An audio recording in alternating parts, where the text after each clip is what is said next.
Test 1 2. 1 2. Yep.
To Paragould High School and welcome to Rams Stadium. This is senior night for our football athletes and our band members for the class of 2026. We will start with our first senior football player, Austin Burden. Austin is being escorted tonight by Scotty, Darla, his brother Kyle, and sister Destiny Burden. Austin's activities while at Paragould High School include being a member of the football and track team. Austin plans to go to college to run track and get a degree in business. He hopes to eventually become a real estate agent. Austin's most memorable moment from this sport was doing a cartwheel in the game versus Gosnell. That is senior football player Austin Burden. Our next senior football player is Anulis Clanton. Tonight, Anulis is being escorted by Lanny Clanton and Athenia Edmond. Anulis is also involved in varsity football and track and field. He plans on pursuing college and majoring in business and starting 2 real estate businesses in Kansas. His most memorable moment from the sport was Coach Wagner's defensive line dissertation RTI class with the H-back. Senior Anulis Clanton.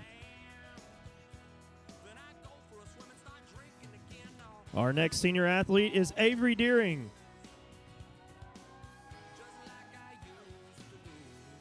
Avery's being escorted by Jamie and Sarah Deering. Avery is a member of the football team, the baseball team, Rotary Club, and Leo Club at Paragould High School. Avery plans to play baseball at the next level by any means necessary. His most memorable moment from the sport of football was when Coach Lovell suited up because of some injuries. Senior football player Avery Cleo Deering.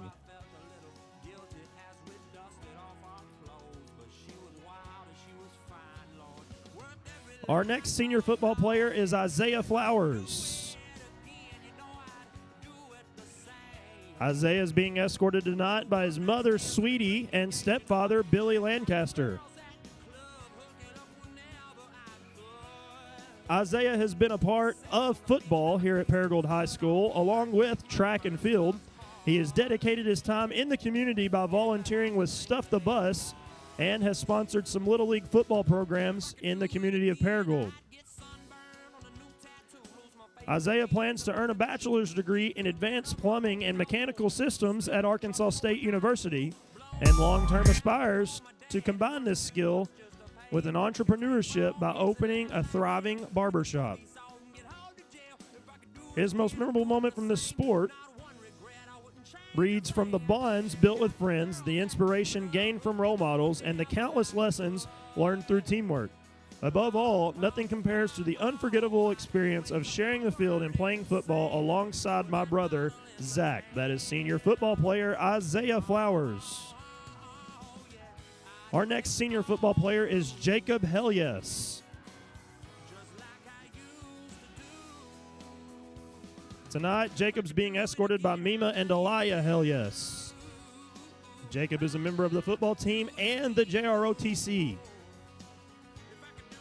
Jacob's future plans are to graduate high school as his first priority, and then some years later, I was thinking about joining the Army or the Air Force. Jacob's most memorable moment from this sport was when we wrestled each other for fun trying to get the other person's ankles. Senior football player Jacob Helyes. Our next senior football player is Lane Loftus. Tonight, Lane is being escorted by Brandon and Gail Wheeler. Lane is involved in football at Paragould High School, and he plans to get into Nucor Technical Academy and become an electrician at Nucor. Lane's most memorable moment from the sport was when I got to run a route on a fake punt during practice and caught the ball from our starting receiver, Austin Burden. Senior football player Lane Loftus.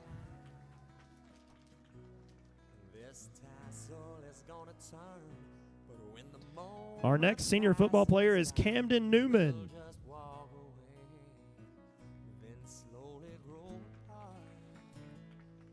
Camden is being escorted tonight by Brett Newman, Carrie Newman, his parents. Camden is involved in football at Paragould High School and plans to go to the International Brotherhood of Electrical Workers to be an electrician.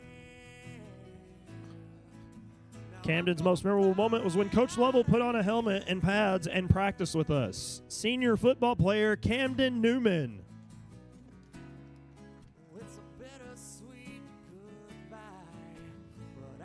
Our next senior football player is Reed Phillips.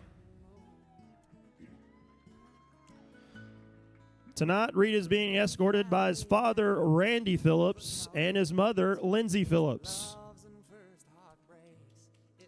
Reed is involved in football at Paragould High School and plans to become a traveling welder after graduation. His most memorable moment from the sport,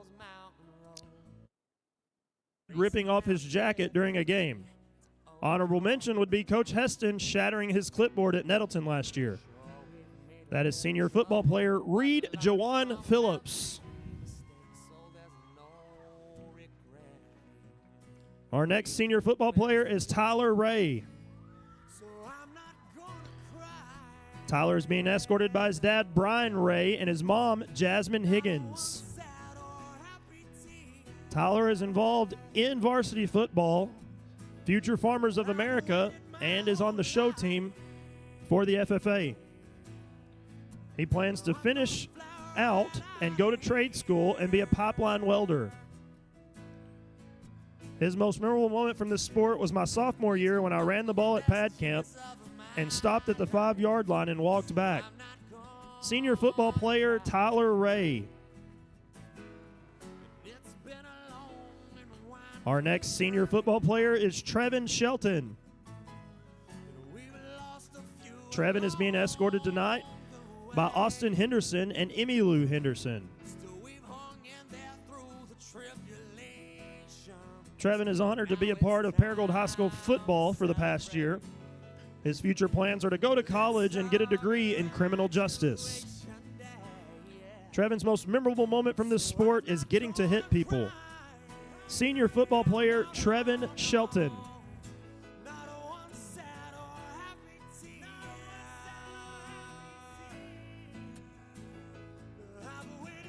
Our next senior football player is Jack Starnes.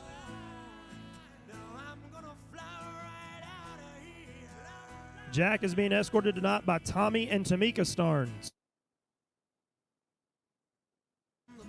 Jack's activities while at Paragould High School include football, supporting all the female sports teams. Jack's future plans are to pursue a college career in business and become a walk-on in football and then go on to win the Heisman 3 years later.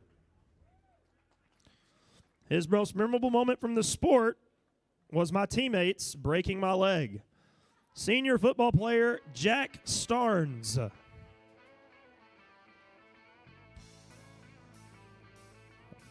And our final senior football player is Joshua Leonidas Ward.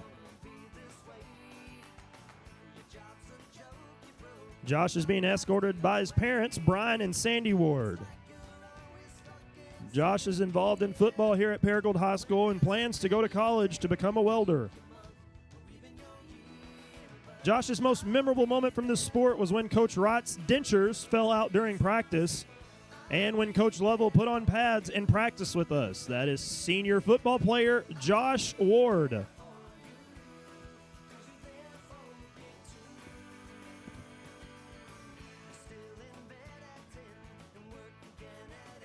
Our first senior band member is Michaela Blue Armstrong. Michaela is being escorted by her mom, Crystal Armstrong, her father, Jeremy Armstrong, Uncle Stephen Clark, and Grandma Elaine Clark.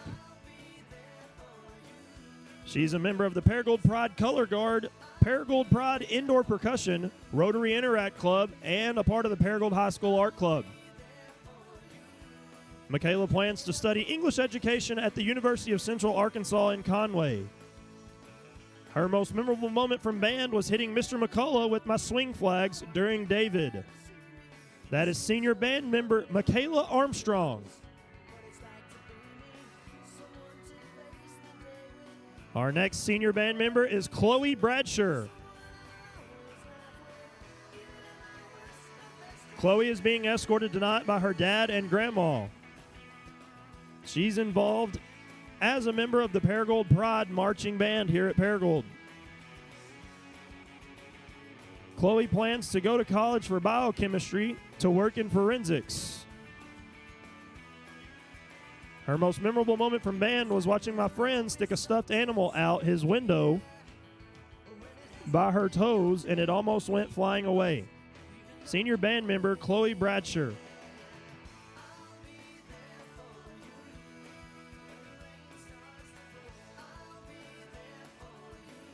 Our next senior band member is John Brawley. John is being escorted by his mom, dad, baby brother, and girlfriend. He is a part of the Paragould Pride Marching Band, the Symphonic Band, the Jazz Band, Indoor Percussion, Solo Ensemble, Gifted and Talented, Rotary Interact, Odyssey of the Mind, and Student Council. His future plans are to pursue music performance education at the University of Central Arkansas. Go Bears! His most memorable moment from band was meeting my best friends and others in the activity that I love. Senior band member John Brawley. Our next senior band member is Aubrey Cole. Tonight, Aubrey is being escorted by TJ and Natasha Cole, her parents, along with Lauren Cox, her trombone sister. She's been a member of the Paragould Pride Marching Band for the past 4 years, an all-region concert band for 4 years, all-region jazz band for 3 years. She's participated in all AP honor classes, was a member of the freshman homecoming court, PHS Encore Choir, Key Club for the past 3 years, jazz band for the past 3 years, indoor percussion for the Paragould Pride for the last 2 years, the Pride Truck Crew for the last 4 years, and the Drum Corps International. She plans to become a band director and run her own business. Her most memorable moment from band was Mr. McCullough doing a TikTok dance with Lauren and I on my birthday. That is senior band member Aubrey Cole. Our next senior band member is Valicia Connor. Valicia is a color guard member in the Paragould Pride Marching Band, and she is being escorted tonight by her mother Mary and her boyfriend Cohen. She's a 3-year member of the JROTC here at Paragould High School and has been in the color guard for the past 5 years. She plans to continue her mother's business and hopefully come back and help with color guard. Her most memorable moment from band was getting to experience it with my best friend, KJ Maxwell, and boyfriend, Cohen Keys. Taking pictures of Medic Daniel sleeping and taping a tampon with a pad to keep the AC from leaking on the bus. That is senior band member Valicia Connor. Our next senior band member is Cheyenne Coonrod. Cheyenne is being escorted by her mother Tammy Nichols, her father Gary Nichols, and younger brother John Coonrod. She's a member of JROTC, the Paragould Pride Band section leader, the flutes, the choir section leader, the altos, and the honor guard. She plans to go to Southeastern Arkansas University to become an RN and make my parents proud by being the first kid to complete college. Her most memorable moment from band was the 2022 Delta Marching Show when Reese Fulkerson fluttered behind me and screamed, "Hurry up." That is senior band member Cheyenne Coonrod. Our next senior band member is Tyler Eaton. Tyler is being escorted by his parents, Billy and Kristen. Tyler's involved in symphonic band, Rotary Interact, Boy Scouts, jazz band, indoor percussion, and gifted and talented here at Paragould High School. Tyler also plans to attend the University of Central Arkansas and become a publisher. His most memorable moment from band was paying Tyler Porter to eat an ant-covered cookie off the ground. That is senior band member Tyler Eaton. Our next senior band member is Eli Isom. Eli is being escorted by Jesse Isom, Sharon Isom, and Zeke Isom. He's involved in Rotary Interact, gifted and talented, choir, concert band, and jazz band.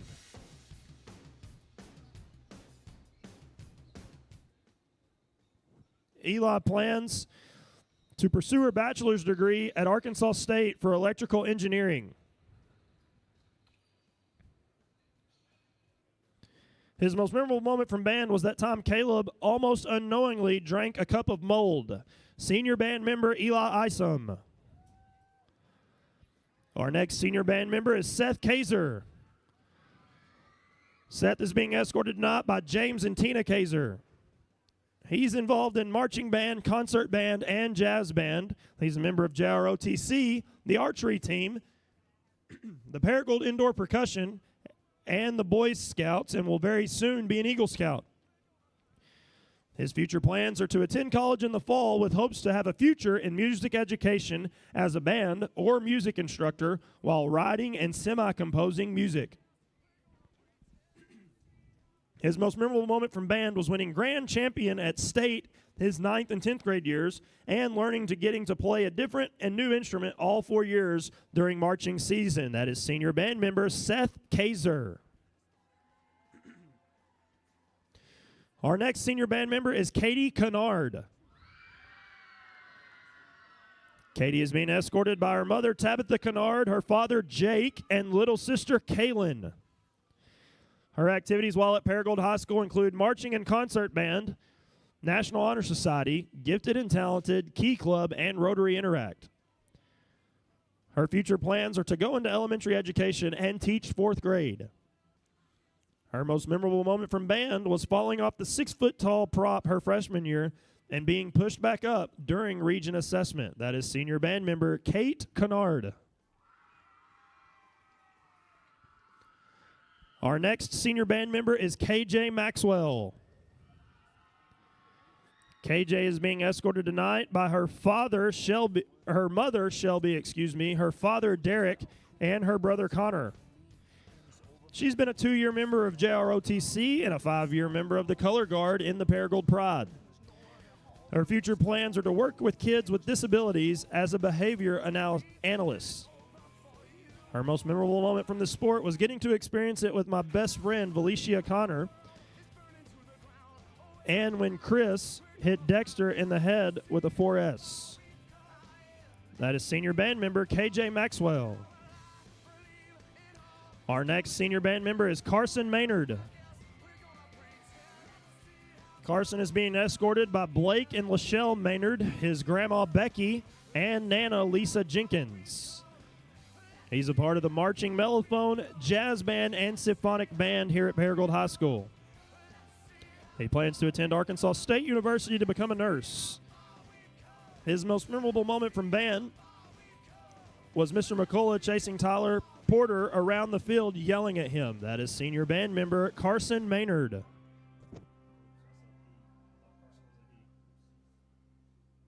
Our next senior band member is Alicia Perez.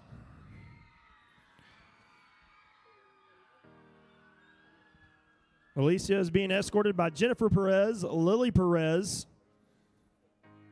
Cal Perez, and her nieces. Her activities while at Paragould High School include the Paragould Pride Marching Band, the Symphonic Band, Key Club, and Rotary Interact.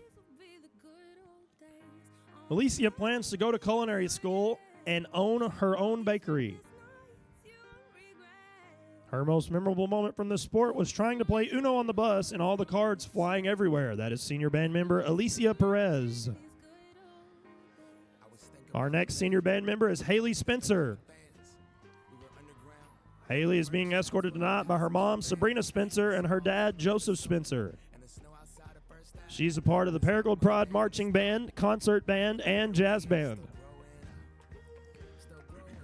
She plans to continue her classes at Black River Technical College for her RN license and then transfer to Arkansas State to get her CRNA license. Her most memorable moment is giving Mr. McCullough a high five after taking the field before performing at competitions. Thank you, Wyatt, for gifting me $1,100,000 last week. That is senior band member Haley Spencer. Our next senior band member is Alyssa Stacy. Alyssa is being escorted by her mother, Lisa, and her dad, James Stacy. She's been a 4-year member of the choir, 6-year member of band. She's performed in 2 years' worth of musicals. She's been a part of JROTC, has performed in the talent show, and 2 years in the indoor percussion here at Paragould High School. In the spring, she will go to Arkansas State University and work on her music education degree to become a band director. Her most memorable moment from band was becoming the trumpet soloist for my final year of competitive marching band and my first time winning state her freshman year. That is Alyssa Stacy, senior band member. Our next senior band member is Samuel Treese.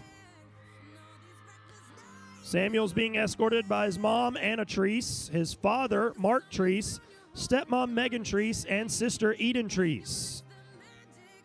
Sam's activities while at Paragould High School include Key Club, Student Council, Encore Choir, Jazz Band, Gifted and Talented, Indoor Percussion, Symphonic Band, and Marching Band. Samuel plans to get a bachelor's degree in music education and a master's degree in music performance. His most memorable moment from band was getting pantsed by John Brawley on the 50-yard line. That is senior band member Samuel Treese. And our final senior band member is Josie Wright. Josie is being escorted by her dad, Joey Wright, and Heather Exum. Josie is a part of the Paragould Drumline and Paragould Indoor Percussion. Her future plans are to attend Arkansas State University for a degree in studio art and to play music at Arkansas State. Her most memorable moment from the sport was winning state my first year in marching band. That is senior band member Josie Wright.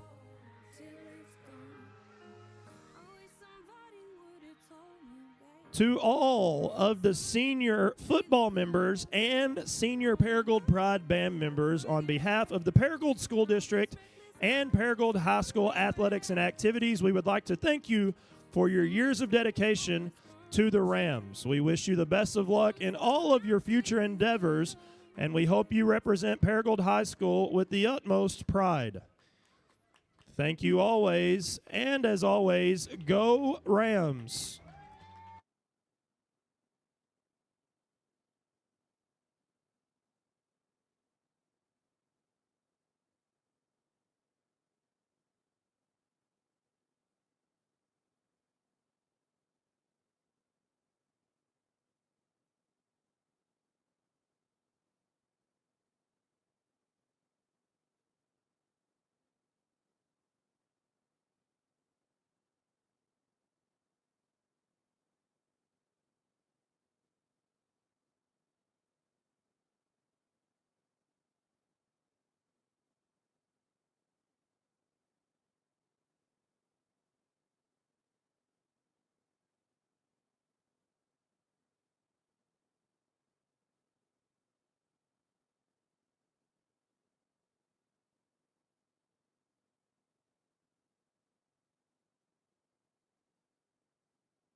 School District.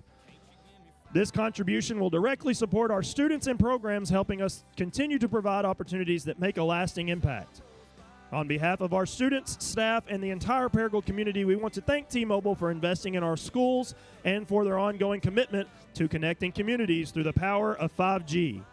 Let's give one round of applause for T-Mobile and their support of Paragould Ram Athletics.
205-pound junior, number 44, Thomas Henry.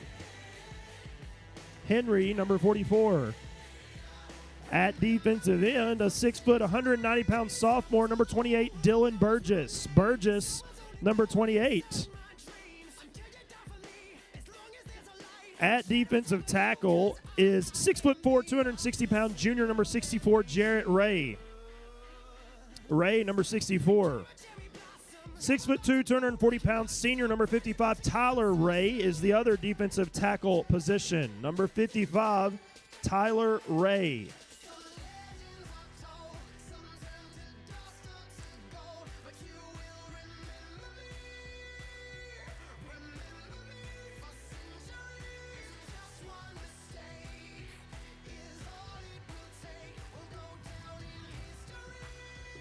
At the nose position tonight will be manned by Nimesh Jude.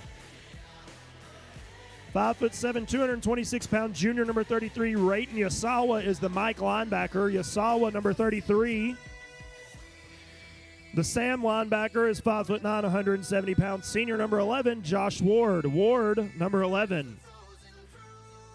The Will linebacker is manned by number 21, a junior, 5'8", 195-pound junior, Justin Trammell. Trammell, number 21. The free safety is 6'1", 185-pound senior, number 0, Isaiah Flowers. Flowers, number 0. And the cornerbacks are manned by 5'10", 155-pound junior, number 2, Zach Flowers. And 5'9", 160-pound junior, number 7, Dylan Kriske. That is the defense for defensive coordinator Justin Lovell. And now the starters for Coach Randy Phillips and the Paragould Ram offense. At quick guard, a 5'10", 230-pound senior, number 56, Anulis Clanton. Clanton, number 56. At center, a 5'9", 210-pound senior, number 57, Lane Loftus. Loftus, number 57. The strong guard is 6'2", 240-pound senior, number 55, Tyler Ray. Ray, number 55. The inside tackle is 5'9", 205-pound junior, number 62, Wyatt Hancock. Hancock, number 62. The outside tackle is 6'4", 260-pound junior, number 64, Jarrett Ray. Ray, number 64. The tight end is 6'3", 210-pound sophomore, number 24, Hunter Burke. Burke, number 24. The wingback is 5'10", 155-pound junior, number 2, Zach Flowers. Flowers, number 2. The wide receiver is 5'9", 135-pound senior, number 6, Austin Burden. Burden, number 6. The H-back is 6', 190-pound sophomore, number 28, Dylan Burgess. Burgess, number 28. The running back is 5'8", 177-pound sophomore, number 4, Z.K. Laneige. Laneige, number 4. And the quarterback for Paragould High School at 6', 165-pound senior, number 17, Reed Jawan Phillips. Phillips, number 17. The kicker tonight is 5'7", 145-pound freshman, number 19, Chris Cruz. Cruz is also the punter for Paragould. And the long snapper for the Rams, a 6'2", 137-pound junior, number 13, Alex Luke. Luke, number 13. The coaching staff for the Paragould Rams, the quarterback's coach is River Engel. Weston Shelton coaches the outside linebackers. Coaching the inside linebackers is Coach Shane Wright. Coaching the secondary and strength and conditioning is Matt Johnson. Living the dream and Paragould High School alum Jared Bailey coaches the wingbacks. Coach Jacob Whittle coaches the wide receivers. Coaching the defensive line are coaches Seth Wagner and Paragould High School alum Donnie Burrow. All-State offensive lineman and Paragould High School alum Tyler Heston coaches the offensive line.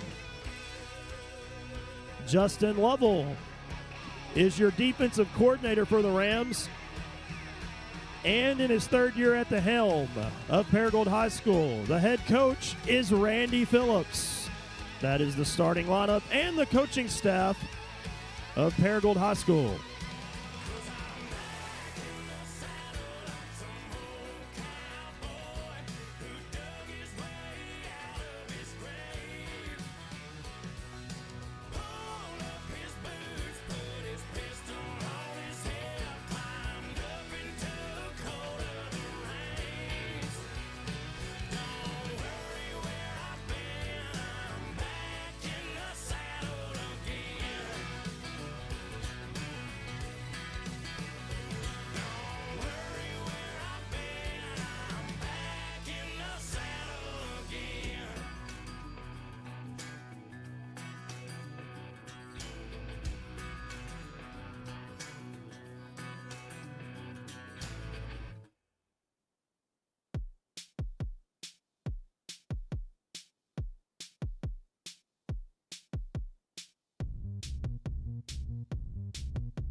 Nations.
Ladies and gentlemen, at this time we ask if you are able to please rise.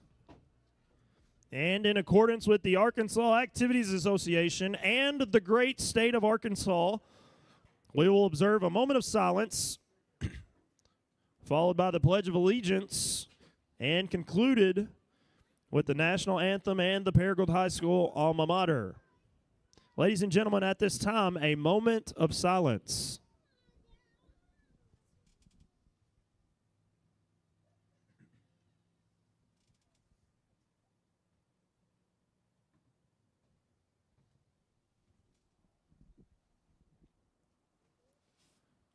Presenting tonight's colors are the Paragould High School JROTC Color Guard.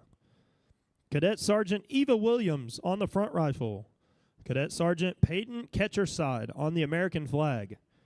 Cadet Second Lieutenant Jesse Pewitt on the Arkansas flag. And Cadet Private Aaliyah Robertson on the back rifle. We now invite you to turn your attention to midfield, remove your hats, and join us in reciting the Pledge of Allegiance. I pledge allegiance to the flag of the United States of America and to the republic for which it stands, one nation, under God, indivisible, with liberty and justice for all. Performing tonight's national anthem and alma mater is the state champion award-winning Paragould Pride marching band under the direction of Mr. Carlos Cerna. Ladies and gentlemen, at this time, our country's national anthem.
Good evening, everyone, and welcome to Rams Stadium here at Paragould High School, where this evening our Paragould Rams play host to the Brookland Bearcats in our home season finale. Tonight is senior night, and tonight is Halloween as well. Yep. So maybe we will have a thriller tonight. How about that? I worked all week on that one. You got it. Yep. So welcome, everybody. And Jimmy Dodd Jr. here along with Brad Hancock and the entire Paragould Rams Sports Network crew. We're about 14 minutes away from kickoff between our Paragould Rams and the Brookland Bearcats tonight. Paragould comes in at 3-5, still looking for the first win in conference play, and the Brookland Bearcats, I believe, are 1-7, but they do have a conference victory over Greene County Tech. Yep. But Brad and I were talking earlier, that's a little bit misleading because several of their losses are just by 2 or 3 points to really good teams. Yep. And Brookland has put together a really nice program since they started their football program I can't remember exactly what year they started, but they've really grown, and they've got a number of kids that participate in the program, as we see by the the roster tonight. Paragould comes in with just some difficulties in terms of injuries. We've got some kids that have been really key players for us. We had the seniors announced a little while ago, and we had several young men that were key contributors that have suffered injuries during the season and have been unable to continue. But of the ones that are left, I think they're excited to play tonight, and they know they've got 2 games left. Tonight is the last home game, and then next week out at Greene County Tech to complete the season. And I feel like they're hungry for a win. Yeah, no doubt. And perfect night for football. And let's send these seniors out with a win here on their last home game. This bunch, they can play with this Brookland bunch, but going to have to play clean. Like you said, we've got a lot of guys missing, so going to have some guys that are going to have to step up. But, offensively, I think we can move the ball, but we're going to have to cut down penalties, number one, because you're going to look at a team from Brookland that almost a mirror reverse of us. They're going to try to do this exact same thing as far as ball control and establishing the run. Well, we went to win last Friday night, and really the last 2 games we've really struggled, and I'm going to even call it the red zone because it's not really the 20-yard line, it's inside the 10. In the 5, 10, yep. We had the ball inside the 10-yard line 3 times on 1st and goal, and we're only able to score 1 out of those 3. Right. And we've struggled a little bit with extra points as well. So if we can just learn how to finish these drives and get that ball in the end zone, then all of a sudden some of these games look a lot different. So hopefully the kids will come out, as you said, and we can avoid the self-imposed mistakes, the penalties, the turnovers. And if we can do that, I think this is going to be a really good ball game. Yeah, absolutely. But all going to start up front in the trenches tonight. Yep. But, of course, you got Reed Phillips, senior quarterback for us since Avery's out. Reed's going to have to take control. I thought he did a nice job at win, but like you said, we weren't able to finish. But if we had, that complexion of that game was totally different, I believe. So, there had to be some emphasis this week on finishing the drive out. So, I look for maybe Coach to add a few wrinkles to try to do that. We talked about the extra points, and Paragould has brought up a 9th grader, Chris Cruz, who's got a really nice leg. He can kick the football. We just struggled a little bit with the snap and the hold. Yep. So if we can get that corrected, Chris Cruz can kick it, I would say, up to 35, 38 yards, somewhere in there. Yeah, and, if this is a low-scoring game, he could come into play. I think he's got, a 35-yarder from junior high. So probably had a little butterflies last week getting moved up on the road at Wynn, but did a nice job, and I look for him to take another step up tonight in his second game on the high school level. Captains for Brookland are making their way across the field. Their team has not hit the field yet. No. As we've got 10 minutes and 50 seconds showing on the clock before kickoff.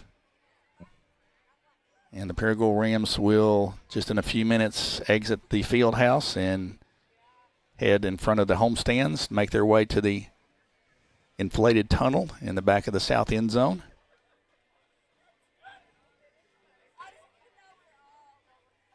And this is everybody's favorite weekend. This is fall back. So we've got Halloween tonight. We've got to move the clocks back on tomorrow night, I guess. Yep. Get an extra hour of sleep. Yep. But, we have just really – we talked about this several times, but our kids are just trying so hard. And, it's just – they're so close in some areas. You just love to see them be able to kind of break through, and I think it would do a world for their confidence. Yeah. No, you're right. Get this win tonight. And, for the first time really this year, I think the coaches tried to set up this team where a lot of guys were just going one way. We had a little bit of depth, but not a whole lot. But as we saw guys, like you said earlier, some of these key guys fall, we've had to shift guys around, and some guys are going 2 ways now. So, luckily, it's it's a cooler night towards the end of the season, so conditioning shouldn't be an issue. But we will have several guys that are going to have to go both ways tonight.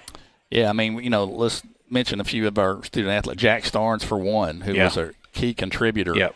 And he got hurt kind of on a freakish play in the Batesville game and was out for the year. Avery Deering, kind of the same type situation. Avery got hurt in a game just a couple of weeks ago. Yep. And, and then Van Cox was injured, and he will hopefully be back tonight. Yep. Zayden Burgess with a knee. Burgess, yeah. Ray Nassau has had issues this year. And Yeah, I think we had 3 knees, 2 broken bones, and a couple concussions there in a 3-week stretch, and those were all the starters. So, and that's 5A East Conference play. This is a difficult league, and we talked about the preseason. We've started out well in the preseason, and once you get into conference play, it's a little different level of competition. And the one thing that I think the coaches would agree with us on is that we average right now about 7 points a game, and we need to push that number up. Yep. And hopefully tonight we can do just that. Now the Rams are coming out of the field house. We have the coaching staff dressed in our blue jerseys, blue pants, red helmet with the blue Ram. It's a really good look.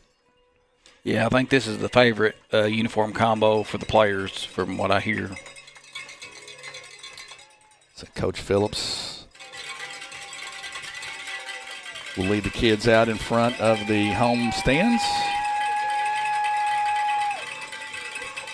Yeah, this a little bit of special night for him. He's got Reed as a senior, and senior night plays a factor. So there's some emotions there. If you don't have them, you're not human right now. So it's important for these guys to go out and play hard for this senior class. Well, you can hear the Ram bells, as we're going to call them, I guess. It's kind of become a tradition here with at Paragould with these. It has grown. Cowbells, and it's kind of grown. We just need to give the fans more opportunity to use them. That's hopefully tonight we can do just that. So again, welcome everybody to the Paragould Rams Sports Network. We want to welcome all of our fans from wherever you may be watching tonight, and also we'll give a quick shout out to those of you that may be watching from down in Brookland. We welcome you to our presentation of the ball game tonight here on the Paragould Rams Sports Network. It's hard to believe this is our last home game of the season, and we do plan to present the game next Friday night out at Greene County Tech. So we will make the trip out there. Yep, got all the seniors serving as captains tonight, too. Yep.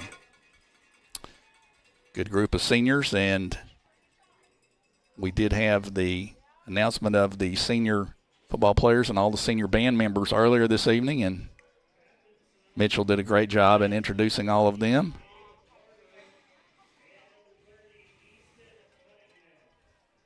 And the captains are shortly going to make their way to midfield for the coin toss.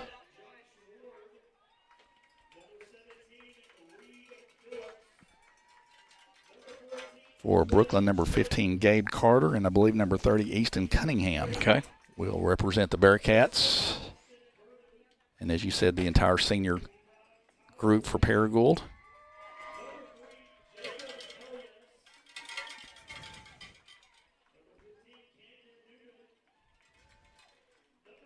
Number 11, Josh Ward. Number 17, Reed Phillips will participate in the coin toss along with the two captains from Brookland.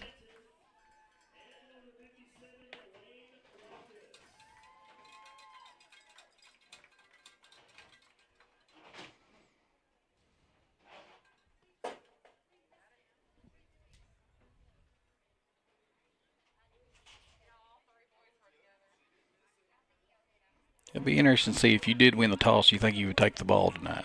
I think we will. I think I would too. Yep. But let's just see. Got to win the toss first.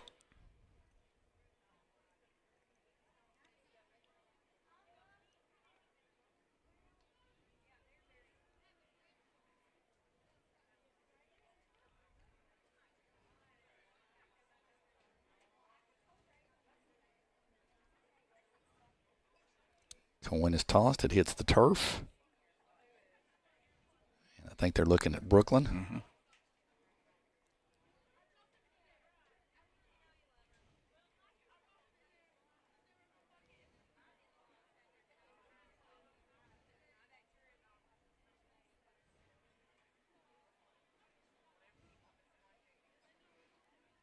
Okay. Brookland's going to take the football. Okay.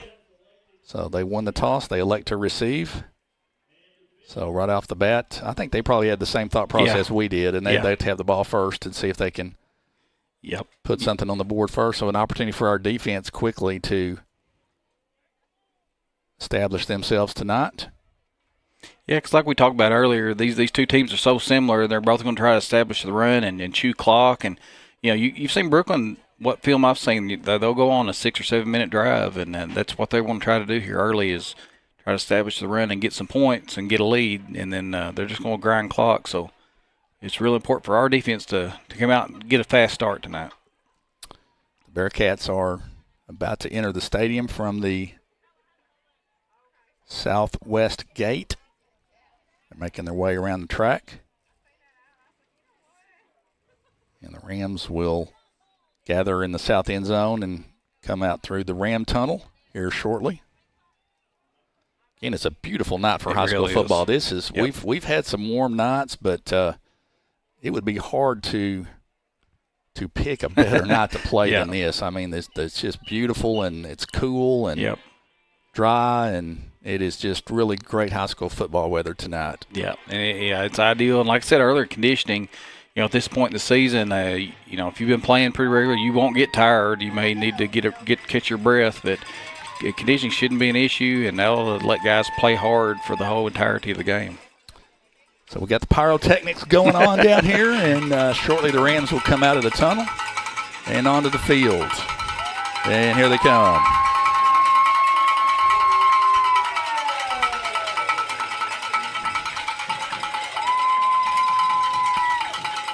Yeah, we want to give a shout out to all of our seniors tonight. Thank them for their contributions to the athletic program, and anxious to see them perform tonight and next week as well. Yeah, got an opportunity to, take these two last games and end up with a 5-5 record if you can get these last two, and that would be another step forward for us. So absolutely, there's plenty to play for still yet here. Absolutely.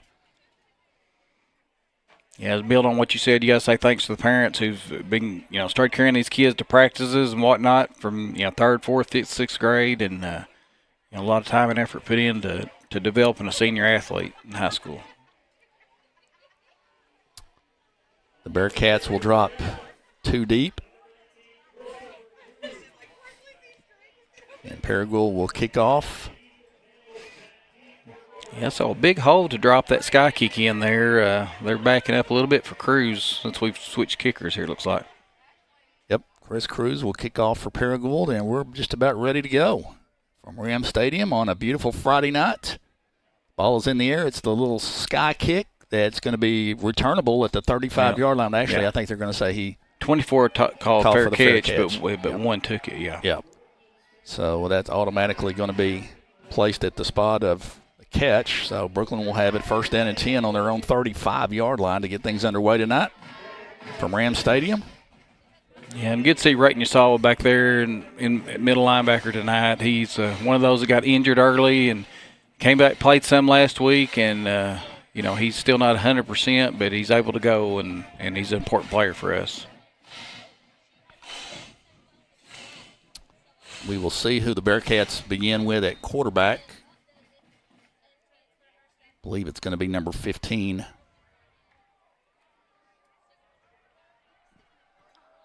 It would be Gabe Carter. Yep. And on the first play, it's a handoff around the left side, and Good the job. Paragould defense does a nice job, and that stops that for no gain. Dylan Kriske. Yeah, 15 for them, Jimmy's Gabe Carter, and he's not your traditional quarterback. He really just their athlete. To get him the most touches, they just put him back there at the quarterback position. But you're going to see this kid get 30 touches. He's going to carry the ball. He's more of a running back, wildcat type offense here. So 2nd down and 10 for the Bearcats. Snap, handoff up inside, and that's going to be a gain out over the 40 to about the 43-yard line. And did you catch that number? Isaiah Flowers on the tackle. That was Taylor Carey. Yeah, Mark Taylor, number 2, carries the football for a gain of 7. So it's going to be 3rd down and 3. Football is at the Brookland 43-yard line. So an opportunity here for the Ram defense. Yeah, really interesting. They've handed the ball off to the tailback these first two. Watch for Carter to keep this here. Quarterback's going to throw. A little short pass is complete to number 14. Nice throw and catch to Leighton Byler. And that's going to be good enough for a first down. Yeah, Zach Flowers on that tackle, but like you see Byler there, he's a big kid, 6'3", so he's more of a possession type receiver for them. So third down pass completion is good for a 1st and 10 at the Brookland 48-yard line. Snap back, handoff up inside again to number 2, and he is going to take it forward, my goodness, for close to 10 yards to the 43-yard line. And we talked about this early in the game. The Paragould Ram defense is going to be they're going to have to stop the run. Yeah, we got a couple of guys in there mixed up the line here, but and that's probably Brookland's strength, their offensive line. They're big and got a group that's played for quite a few games here. Gain of 8, 2nd down and 2 for the Bearcats. Quarterback's got it, looks to throw, being rushed, had a chance to get him in the backfield, throws it deep, and it's going to be over the head of the intended receiver. There's a flag. And there is a flag down. I think he tried a double move there, and I think we may have held. Yeah, the flag is down at about the 25-yard line, so let's see what the call is.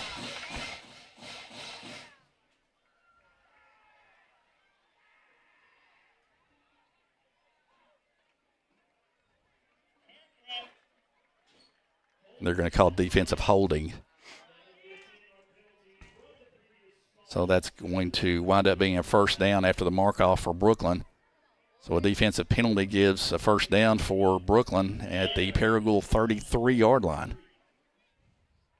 Yeah, our linebackers back there. I tell you what, if you watch number 30 for them, he'll often lead you to the ball. So that may be a key for our linebackers. Snap back at an inside run. Our quarterback actually keeps it. And he is around the left side. Did they hand that ball off? No, he didn't. That's what I thought. He kept it. Faked the handoff. Yeah. So it's a gain of 5 for Brookland. That's going to be 2nd down and 2. So they're making some good yardage here on first down. Football is down now at the Paragould 28-yard line. 2nd down and 5.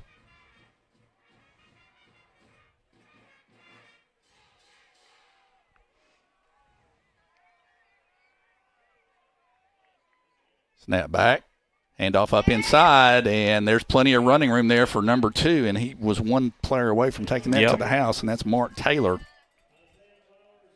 Yeah, Isaiah Flowers saved that. Sure did, but really good blocking at the point of attack because he had a hole there. Yeah, there wasn't hardly – we didn't have anybody on the outside edge. And, that's one of the spots we're missing a guy, so somebody's going to have to step up in that position for us tonight. So the carry's good for a first down all the way down to the Paragould 15-yard line, 1st down and 10.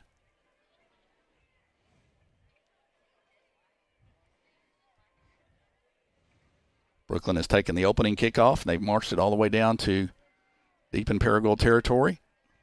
Here's a handoff up inside again, and that's a good run, then about the 5-yard line. And right now at the point of attack, Brookland is getting it done in the line. Yeah, there's a little read option basically.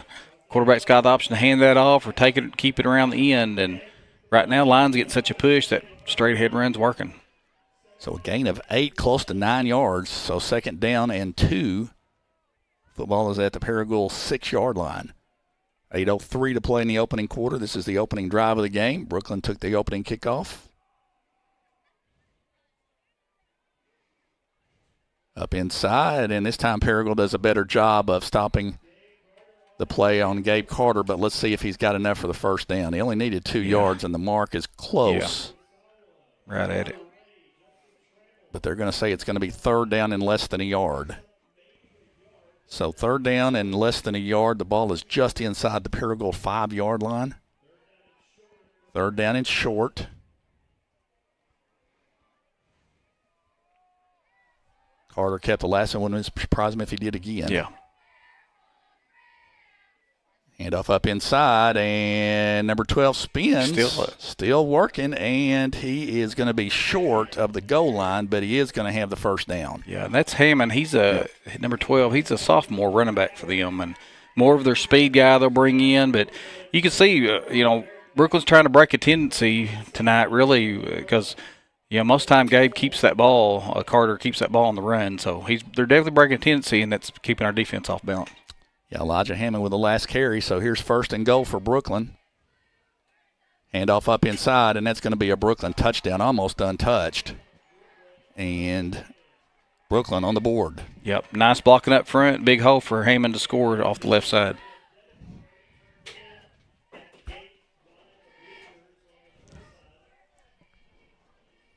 So the extra point to come.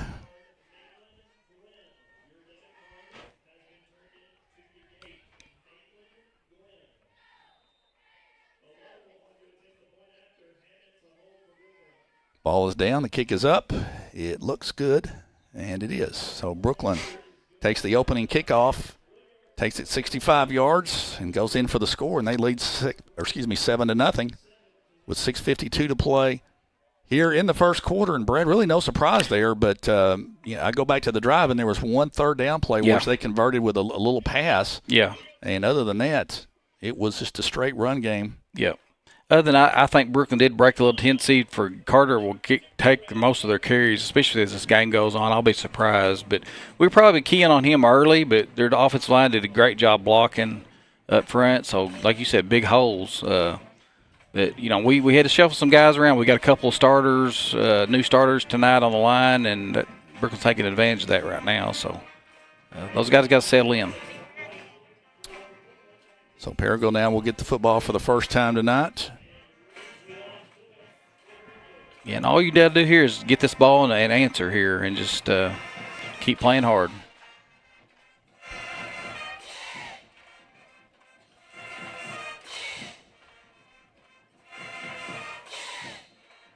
So kicking off for Brookland.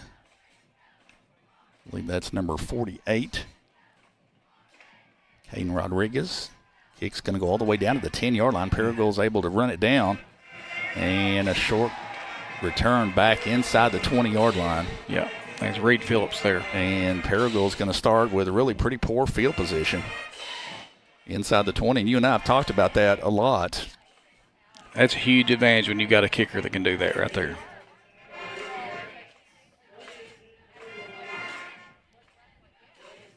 So they will mark the football. Yeah, we're slow running guys on here. Yep. Back at the 15-yard line.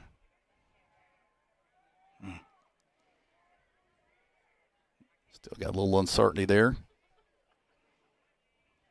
Phillips is going to get the snap, hand off to the near side, and that's going to be Zach Flowers taking it around the end for a short gain of about 2, maybe 3 yards out to the 21-yard line. So we'll call it a gain of 3, make it second down and 7. Yeah, let's see if we might try to attack the edge early instead of trying to hit up the middle, what we usually do in this situation. Second down and 7. Reed Phillips to take the snap for Paragould. Reed's going to take it right up inside, and he's got a little running room. And he's going to be gang tackled just a little bit short of the first down, it appears. It's going to bring up a third down and less than 1, I believe. Yeah, he's right. He's really close.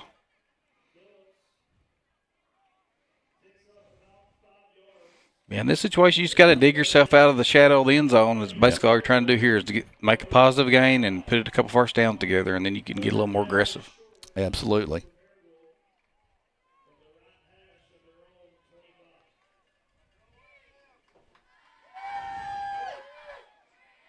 And it looks like we've got some uncertainty in the play call. And as you said, we're down to 5 seconds on the play clock.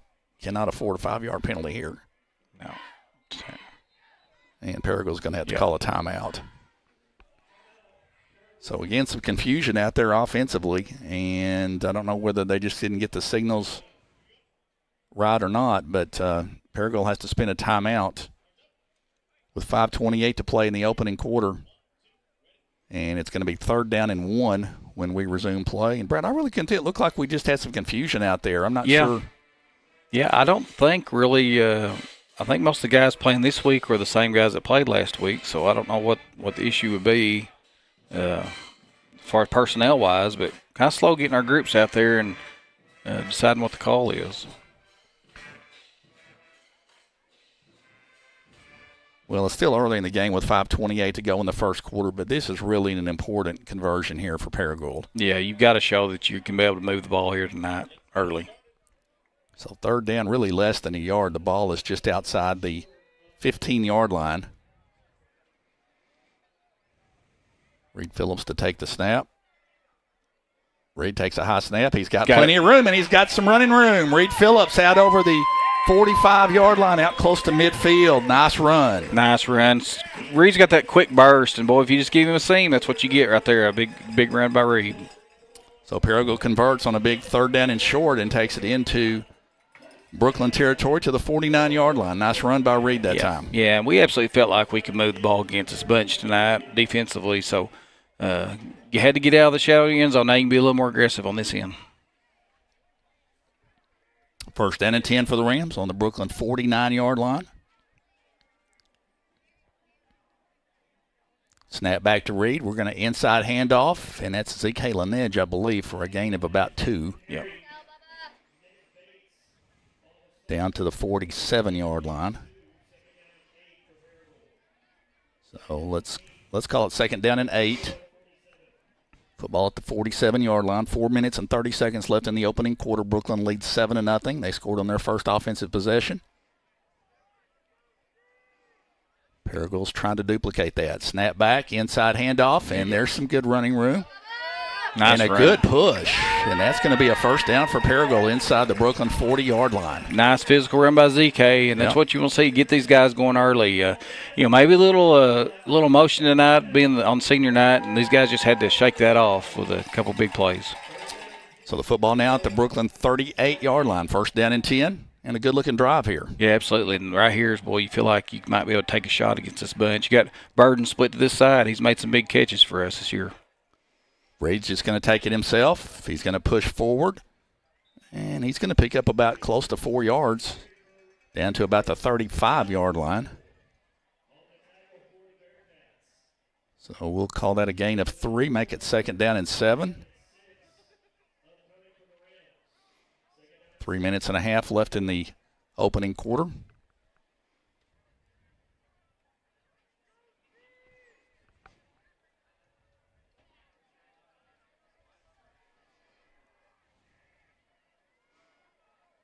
Rams still spending a lot of time in the huddle, and they've got some issues going on, and we're going to have to take a 2nd timeout. So I'm not really sure what that issue is, but we need to get that fixed. Yeah, I don't know. We've been looks like we're signaling in from the sideline here, and that they're going back over their signals, and I'm sure you mix those up from game to game, and probably just got a little confusion on what was actually called. So Paragould uses their 2nd timeout here in the first half with 3:10 left to play. And 2nd down and 7 coming up. Because what you see the whole offensive line and everybody's facing coach, and they're seeing that signal, and then when the Reed turns around and calls it, I think some of the guys saw something different than what he saw, it looked like to me, and was a little confused what was to be ran there.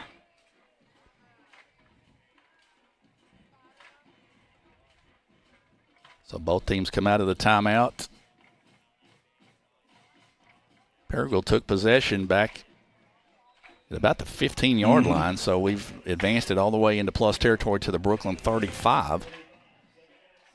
So 2nd down, and I'm going to call it 7. Snap, and bobbled a handoff, and not much there. In fact, we were just lucky to hang on to the ball that time. Yeah, you're right. ZK Laneige, that was not a clean exchange. No, he was bobbling immediately as he hit the gap, and, man, lucky to hang on to that. So that's going to bring up 3rd down, and the ball's right at the 35-yard line. We'll call it 6. 3rd down and 6.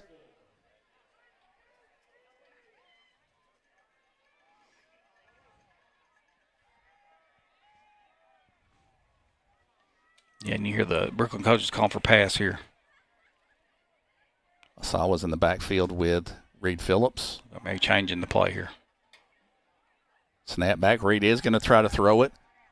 Throws it out, and it is incomplete. Intended for Zach Flowers, and now that's going to bring up 4th down and 6. Just a little short there on that throw. Short-armed it a little bit. So Paragould's going to go for it. 4th down and 6. Snap back to Reed. High snap, and he drops it, picks it up, and he's just going to be swallowed up. So, again, Paragould just simply can't execute. And Paragould's going to turn it over on downs. Yeah, Jimmy Aussie, he's lucky to recover that ball. It literally dribbled like a basketball right back into his hands. And, So the Rams started off, and that's been kind of we've seen that all year. The Rams have just had difficulties in sustaining drives. Yeah. We get to a point and we make a couple of mistakes, and we had several uncertainties of getting the play in and wind up turning it over on down. So Brookland will take over 1st and 10 at their 36-yard line. Yeah, it's really important the defense made some adjustments here and try to get this run game stopped, or Brookland's just going to be satisfied running it down your throat. And this is handoff number 1 right up inside, and that time nice job by Paragould defensively, and Rayton Asawa makes a nice stop on the running back after a gain of about 3. Ball is right at the 40-yard line. Actually, we'll call it a gain of 4, so make it 2nd down and 6.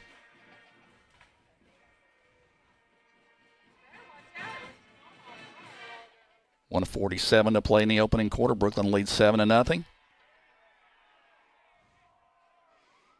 And they go 2 H-backs to the left side there. That's where it's going. Hand off to number 12 around the far side. He's got some running room, and he's got a 1st down, and he spins. He's got 2-man miss. There is a flag down, but he is going to take it all the way down to about the 37-yard line. There's a flag down back at about the 46-yard line. Yeah, hopefully that's a hold on Brookland.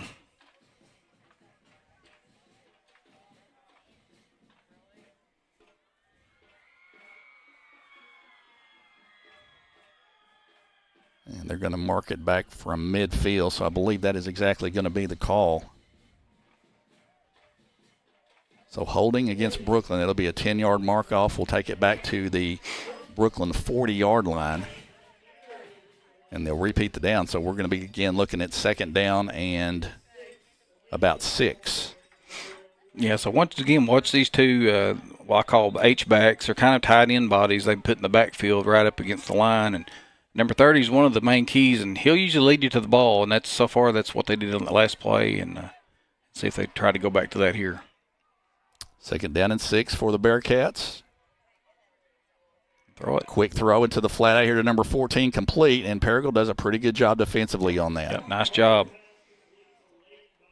Number 28 for us, who's going to be a really good football player, Dylan Burgess, in on the stop. Yeah, and Dylan's he was playing some defensive end tonight. They've moved him around. He's just a ball player. They've got to get him on the field somewhere. So had been playing some linebacker, and now he's playing defensive end. But Flowers did a good job coming up and busting up that the back that was trying to block for the receiver there. Key play for the Paragould defense here. 3rd down and 4 for the Bearcats. Quarterback takes it. He's just going to take around the left side, and he is going to have the 1st down. Gabe Carter's going to take it over the 45 out to the 48-yard line. Nothing fancy about that. Just a straight quarterback run around the left end, and he advances it into Paragould territory for a 1st and 10. Yeah, when they set up on the heavy side like that, they've got a tendency that's where they go. But as you see, it works for them, so no reason for them to change that. 1st down and 10 for the Bearcats on the on the Brookland 48. There's another inside handoff. This time a good stick by Paragould, but the running back does a good job of pushing forward through contact. Yeah, and that's number 12, I believe. Yeah, he just slipped slippery through there. No, that's number 19. 19, Nathan Murray. Okay. Nice run by that young man, and that'll complete the 1st quarter. And Brookland will have it 2nd down and about 5 when we begin quarter number 2. So Brookland leads at the end of 7-0. They took the opening kickoff, marched 65 yards for a touchdown. Paragould took the kickoff from Brookland, started on our own, back inside our own 20-yard line, and advanced it close to the Brookland 40-yard line, but then turned it over on downs, and now Brookland going the other way. Well, hopefully the Paragould defense can stand up, because this is the kind of game we just don't need to get behind 2 scores here. Yeah, because they're going to run clock, and you're not going to get as many possessions similar to last week. But, on that first drive, you just see the difference, the importance of a good clean snap. It just throws off the timing and everything. And a couple of those were luckily just to recover the ball. So got to get these guys off the field and get it back in the offensive hands and try to clean some things up. All right, second down and 6. The football at the Paragould 48-yard line. Snap back, quarterback looks to throw, throws it out here in the flat. It is complete, and man makes a defender miss. Still on his feet, down about the 30-yard line. That's number 14, Leighton Byler. Yeah, and he's just a big body receiver, just a possession receiver, so the quarterback just has to get it in his area, and that kid can catch it. We just kind of overplayed it a little bit there. Nothing fancy, but that was well executed, and yeah. I think that's the one thing you have to say about Brookland so far is they are executing. First down and 10. The football at the Paragould 29-yard line.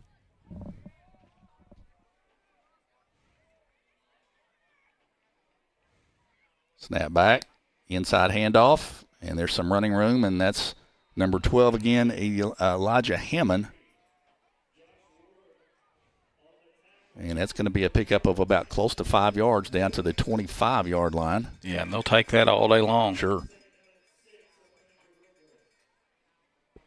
Move it back just a hair, make it second down and 6. See big Gavin Amos coming in, subbing in for us for Jarrett Ray here. He's another big body up front. Maybe he can help us get the run stopped. Second down and 6, snap back. Hand off again, number 12. And he's going to be brought down. That's a pretty well defended play by Paragould out there. Short gain. It's going to bring up third down and about 4. Yeah, but Jimmy, you're seeing the safeties having to make tackles on the run, and that's really not what you want to see. You'd rather see your defensive line get up there and your linebackers clean things up closer to the line because we're giving up 3 or 4 yards just about every play, and safeties are having to come up and help. So the football at the 24-yard line, third down and 4 for the Bearcats. Big play here, which they'll probably go on fourth, but it's a big one. Snap back.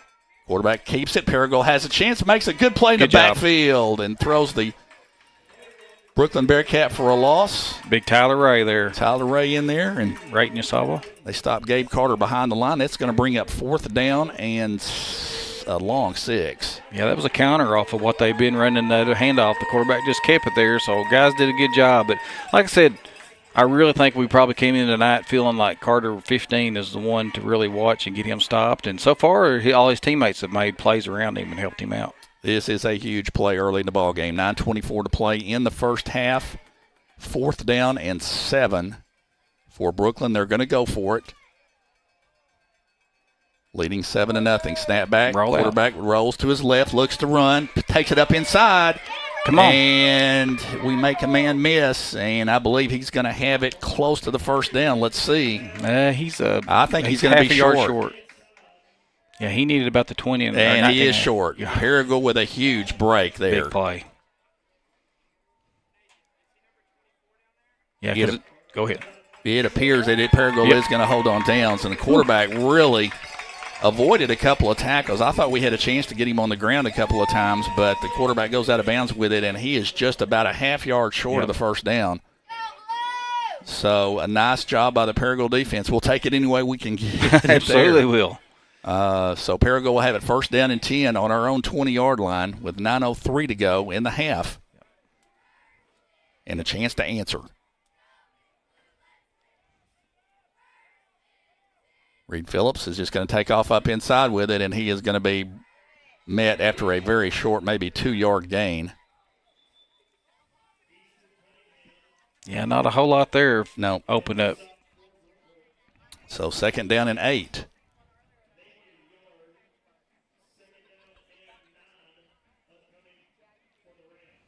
Football is at the 22-yard line.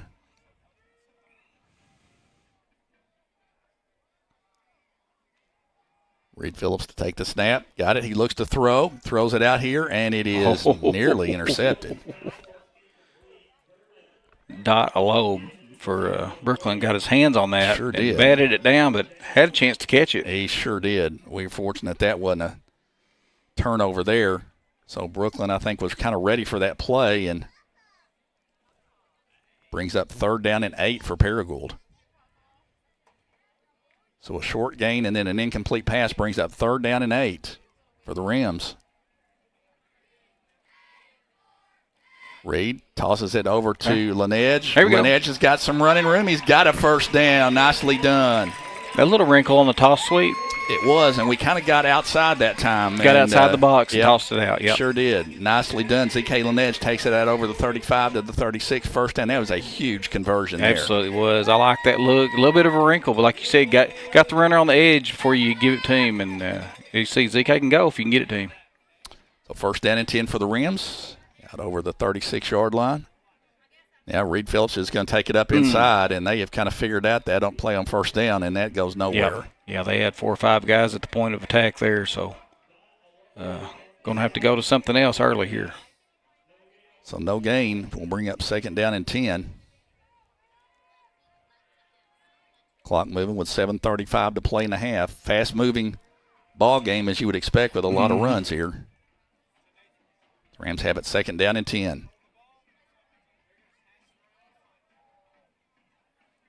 Reed looks to throw, throws it out here. It is incomplete. Intended for Austin Burden, and again, we talk about executing, and that time we just couldn't make the connection. Yeah, and I tell you what, Austin's been solid catching balls this year, and that's probably one of the few that he's missed, honestly, this year. But, man. So that'll bring up third down and 10. Reed looks to throw. Now he's being flushed out of the pocket. He's going to be absolutely swarmed at about the 30-yard line, and that's going to be a loss on the play, and that's going to bring up fourth down. And is there a flag? Yeah, now? the refs are talking right here. I don't know what. I don't see a flag, but they were no, them too. No foul. There's some discussion there, though. So the Rams are going to be forced to punt and just unable to get a first down, so it's going to bring up fourth down and 14.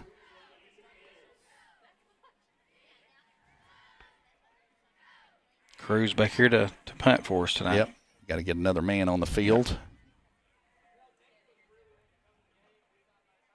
Low snap, low kick, line drive. It's going to hit and take a good Paragould bounce, really good Paragould bounce, inside the 20.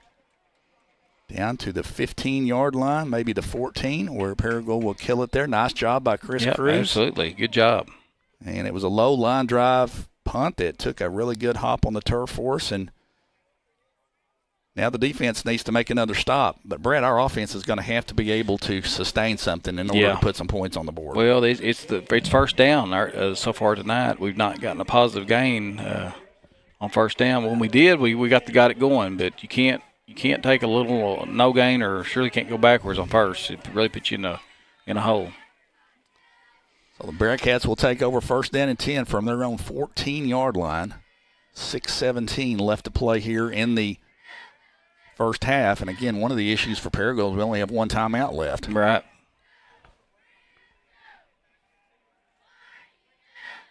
So Brookland outside handoff around the right end, and that's a flag down as number 36, I believe, took the another flag handoff. Cole Eskew, and I would say the first one was a hole, but there was another one come in late, so I hope it's not on us and offset them because we need to back these guys up.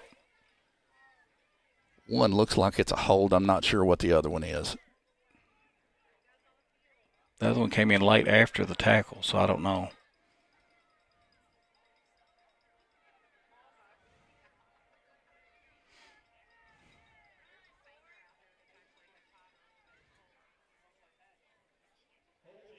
Holding on the offense.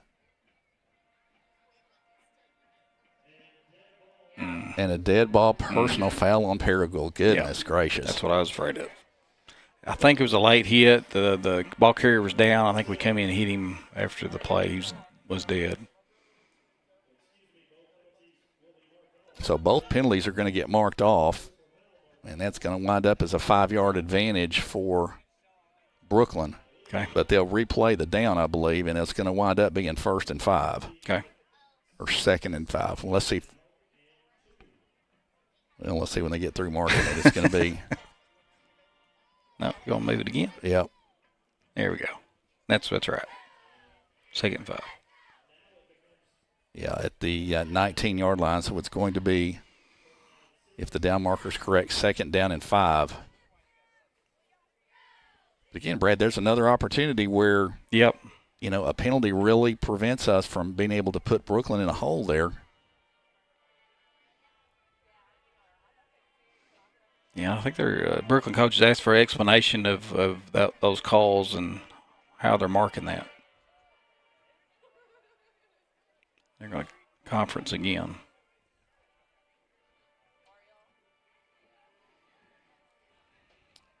Well, I guess the question is going to be, where do they mark the ball from the holding call? Where was the hold? And do you mark it from that point or back from the line of scrimmage? The hold was right like at the 15, and then the personal foul, the flag came right at the tackle. So now they're going to move it again out to the 22-yard line. And they changed it to first down.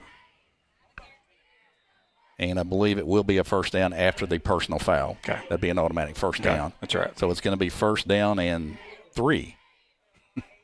Okay. We've talked about penalties, though, being big, and that was a big one. Yep. Snap back, inside handoff, and Paragould does a nice job defensively there. Tackle for loss there by our D-line. Absolutely. Got up in there. Right, and you saw in there on that tackle, and Justin Trammell. Let's call that no gain. They're going to put it down at about the 22-yard line, so it's going to be second down and 3. Van Cox in at linebacker, too. Haven't seen him tonight. And the one thing Paragould needs to do is get a stop here, because we will get the ball to start the third quarter. Snap back, handoff up inside, and Paragould does a nice job. Good stick in there defensively. As number 12 for the Bearcats, Elijah Hammond, took the handoff, and he got hammered. Yeah, he tried to jump over the defender there, but was caught in midair. But, boy, this is a big third down and short here. Third down and a yard to go. Nice job by the Paragould defense the last couple of plays. Yeah, watch the hard count here by Brookland, and then you got to swarm to the ball, try to get tackle for loss. So third down and 1. Snap back, inside handoff, and he's got to squirt through for the first down. Yeah, we sent some guys in there to try to blitz that run a little bit, and he was able to find a little crack of daylight. Didn't take much and to slip through, like you said. So it's going to be first down and 10 for Brookland at the 25-yard line.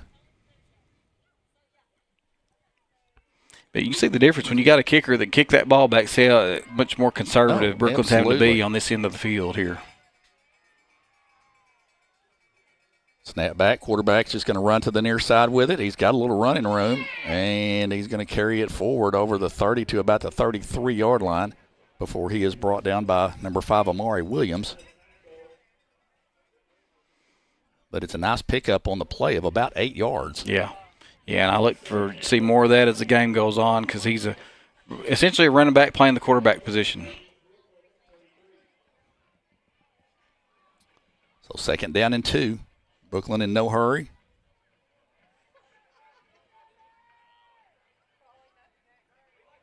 Snap back. Brookland's going to throw it. Yep. He's going to wind up. He's going to go deep with it, and he's got a man out here, and that's going to be pass interference. And I think if Zach had turned around, he might have been able to intercept that ball, but he kind of face guarded him and never turned around, and that's going to be a pass interference call. Yep. Yeah, Zach was there, but like you said, probably if he had turned around, he wouldn't have gotten that interference call either. But I don't think Zach ever saw the ball in the air.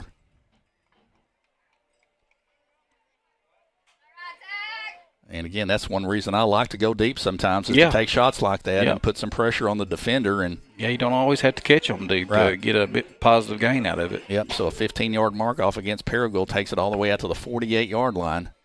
Yeah, you just got one man in the route, so they just one-on-one on Flowers out there. And Flowers is a good player for us. Yep. But, like you said, if he'd have turned around, I think he'd had a chance to pick that ball.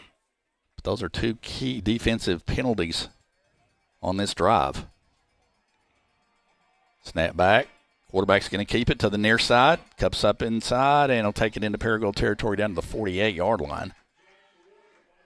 Yeah, and you can see some of these guys biting on that fake. We almost tackled the fake handoff there. Yeah, that was a good fake by Carter, the quarterback, and another solid gain on first down, 5 yards. Yeah, and that just makes your offense operate so much more efficiently when you can get a gain like that. Start first down. So 2nd down and 5 as we move under 3 minutes to play in the half. Snap back, handoff to the near side. There's some running room there, 40, 35. Still running, still haven't touched him. 20-yard line, 15 to the 10, and Zach Flowers runs him down at the 10-yard line. Boy, good thing Zach was able to run him down. That was going to be a touchdown. So, again, he had all kinds of running room and was just zigging and zagging through our defense and takes it all the way down to the 10-yard line. That is a huge pickup for Brookland now with 2 minutes and 30 seconds left to play in the half. And we talked about trying to avoid going down 2 scores. And now Brookland's going to have it 1st down and goal at the 10 with plenty of time. Time's not going to be an issue because they've got 3 timeouts left. They want to use all this time and score, ideally. Snap back, handoff. Quarterback's going to keep it, fake the handoff, and he's going to be brought down by Josh Ward. Sort of an RPO look there to the 8-yard line. Boy, this is a really important few plays here. 2nd and goal at the 8. Yeah, really they was just kind of running a read option there, but they have thrown it some where they bootlegged out the quarterback and let him see if he can get a receiver, or if not, he can just keep it himself. So, like I said, Carter can hurt you in a multitude of ways and probably be the guy with the ball here. Snap back. Handoff up inside, and that is going to be a touchdown for Brookland. Right up inside there. 19. Number 19 takes it in, Nathan Murray. And Brookland goes the length of the field on us and takes a 13-0 lead with 1:23 left to play here in the first half. Extra point to follow. You got to credit Brookland that no mistakes. They've executed well, and here's the extra point. The kick is up. It looks good, and it is. So we find ourselves down 14-0 with 1:23 to play in the first half. And we've talked about it so many times, but a couple of key defensive penalties. Yep. There were 2 15-yard penalties on us on that drive there, the personal foul and the pass interference. And Brookland, I'm not sure they had a penalty on the drive. I don't think they did. Yeah, except for the penalty, except for the hold on the personal foul. We just came in on a late hit on the ground. If you don't do that, you've got them backed up way deep, and you really feel like you're in a good position. But you'd like to have those 2 timeouts back right now because you just got one, and I'm sure they'll try to kick this deep and make us drive the whole length. Yep, I agree. So Paragould was forced to use those 2 timeouts in the first quarter because of some uncertainty on some 3rd down and short plays and getting the play in. So many people are using that sky kick. Our second line, and everybody's doing this, is so close to the first line, and it leaves a huge hole back there. Sure does. Kicker's got a lot of option. And they're going to kick it deep. And Paragould's going to return it from the 18-yard line up inside. And that is going to that's Austin Burden, by the way. It's going to be out over the 30 to the 33-yard line with 1:19 to play, but Paragould with only 1 timeout left.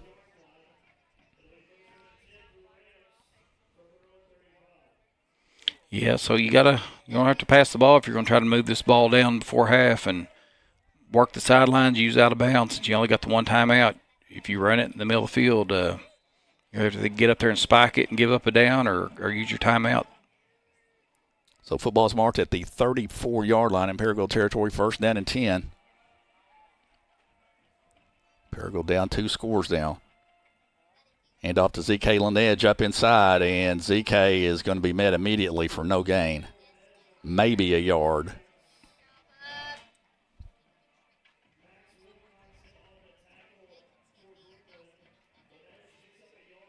Paragould is not in any hurry. Nope. 2nd down and 9.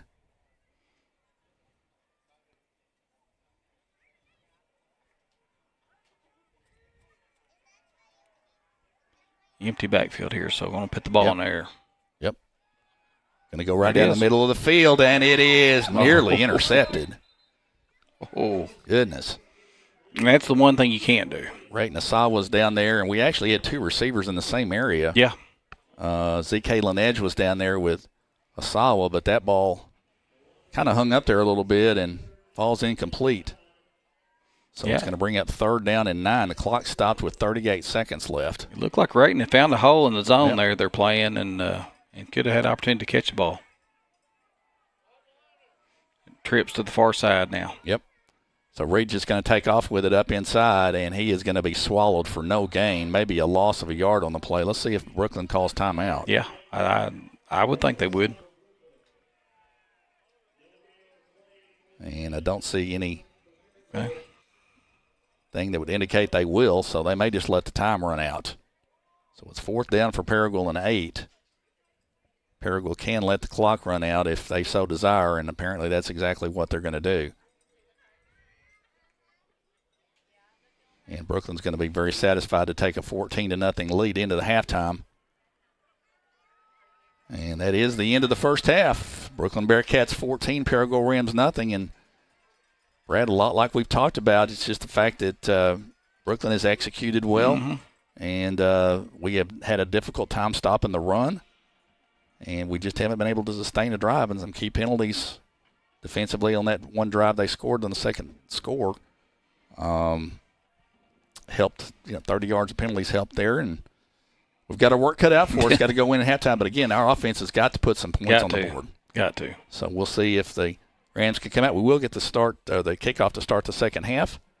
So we will see what we can do with that. We'll regroup at half. Again, we hope you enjoy the halftime activities. Our band, spirit groups will perform, and we will rejoin you prior to the start of the third quarter. So stay with us, everybody, on the Paragould Rams Sports Network.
the Rock at War Memorial Stadium, where they will compete for hopefully the nine-time state marching band championship.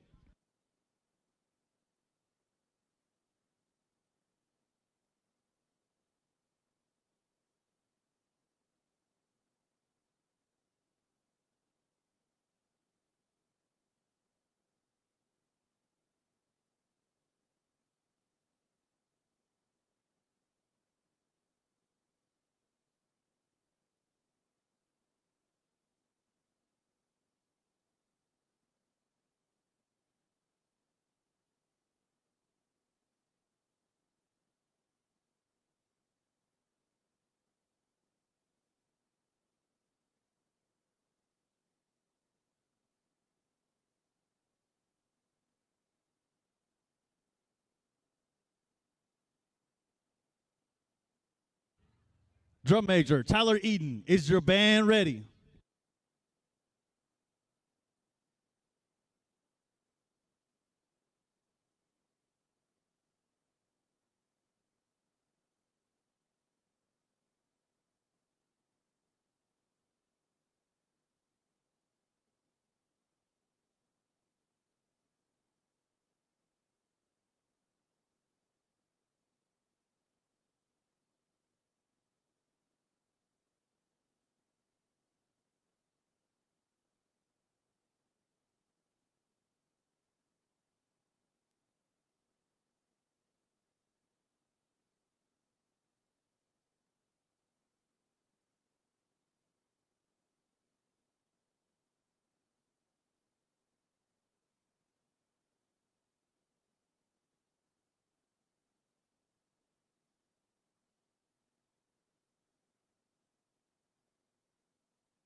Okay, welcome back, everybody, to Rams Stadium. We are at halftime, where the Brookland Bearcats lead our Paragould Rams by the score of 14-0.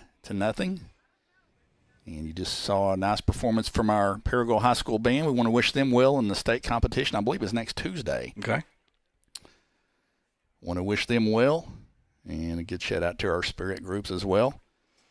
Well, Brad, we talked about before the start of the game where, Paragould needed to execute on offense and avoid penalties. And the two things that we have seen happen is we've really had a hard time stopping their run game, and we've still made some mistakes on the offensive end and just have not been able to sustain drives, and we've turned it over on down several times. So, but you say all that, and it's still only 14-0. Yeah. But this first drive, when we get the ball in the second half, is going to be really important. We need to take that ball down and score and re-energize the kids, and I think maybe the fans a little bit too. Yeah, it's a little chilly out here now. It's gotten right. cooler. Yeah. It's a little bit of a light crowd, which it's Halloween, a lot of kids, a lot of stuff going on around town, out trick-or-treating and whatnot. But, you're right. You got to set the tone with this first drive, and if you can, you're right back in this game. Even though you're down 2 scores, but you got to clean some stuff up on defense. And boy, I just look back at first down for us was critical, and then all the self-inflicted wounds. We can't have any of these penalties. Yeah, we talked about that. We had 2 key 15-yard penalties on the second touchdown drive for Brookland, and a couple of chunk plays that they had in the run game. And we have just not been able to. We took the ball, I believe, one time inside in the 20-yard line, and we moved it down the field to about the 35 or 40-yard line, and we kind of got stuck. Yep.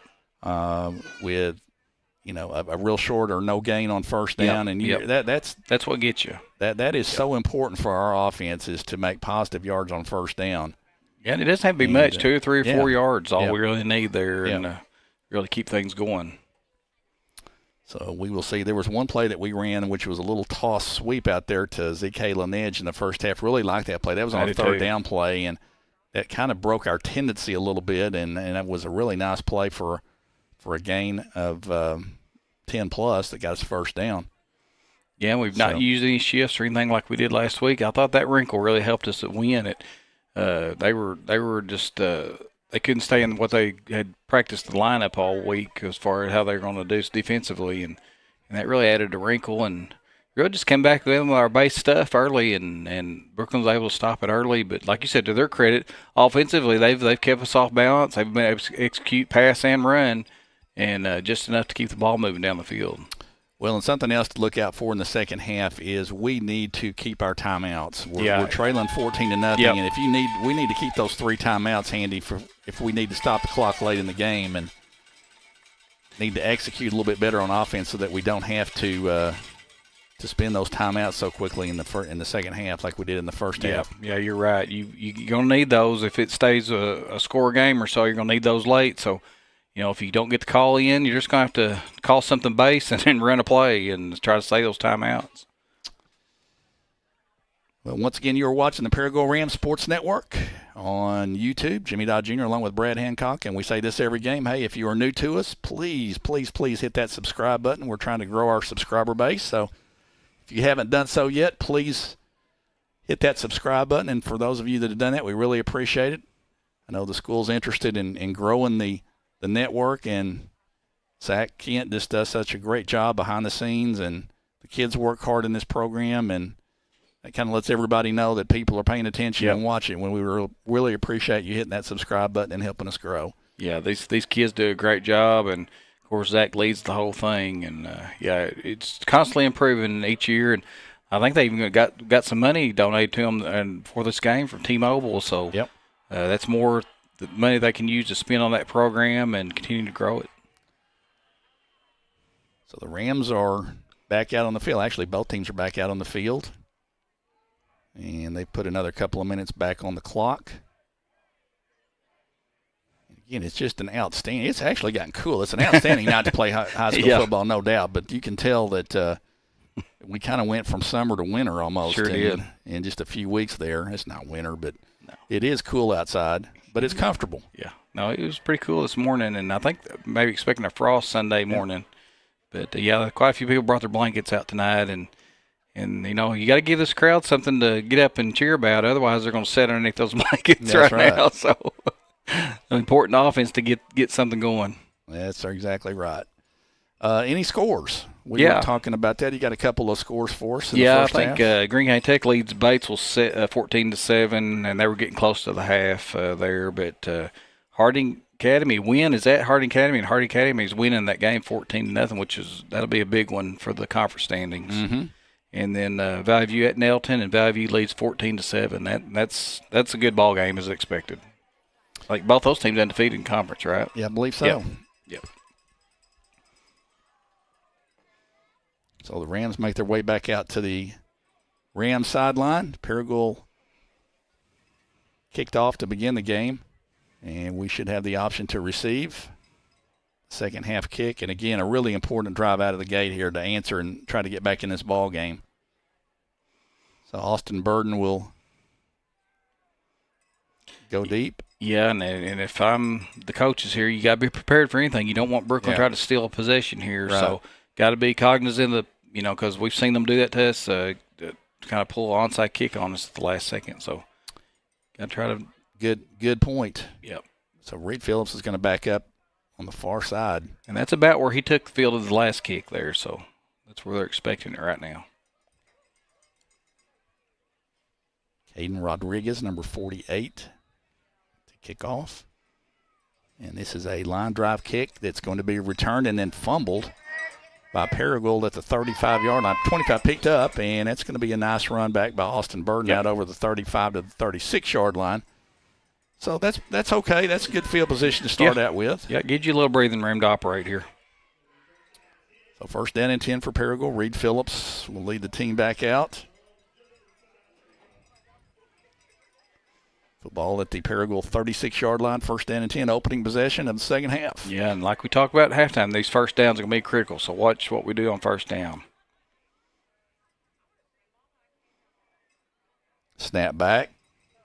Hand off to ZK Laneige, and he'll go up inside for just a couple of yards on first down. Yeah, and really just second effort by ZK there. Brookland did a pretty good job stopping that hole. So they'll mark it at the 39-yard line. So a short gain of 3 yards.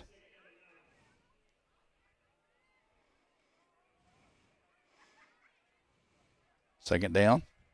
Phillips. There we go. Going to keep it to the near side.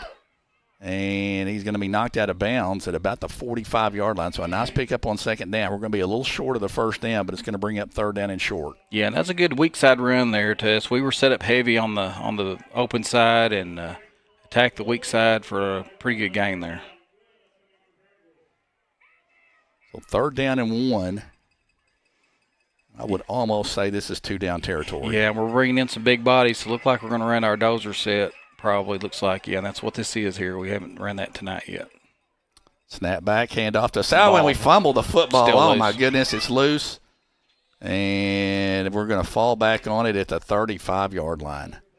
But when we talk about execution, that's what we're talking about. You've got third down and a yard, and we fumbled the play back for a loss and force us to punt. So fourth down and 8.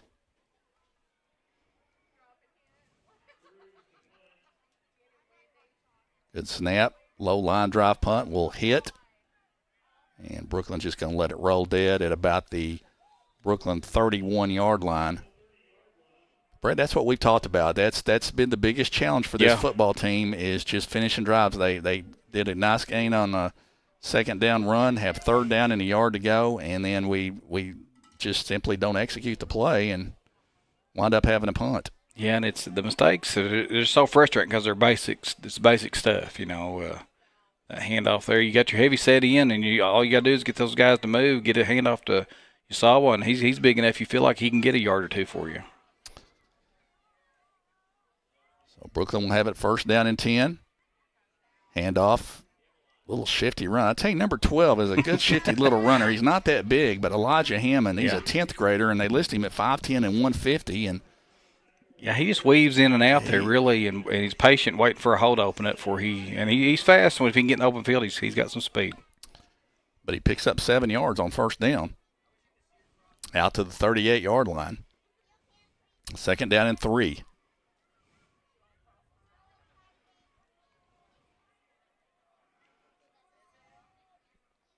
Snap back. Quarterback's going to keep it this time. He's got plenty of running room, and we miss a tackle out there. He dropped the ball, but he fell back on it.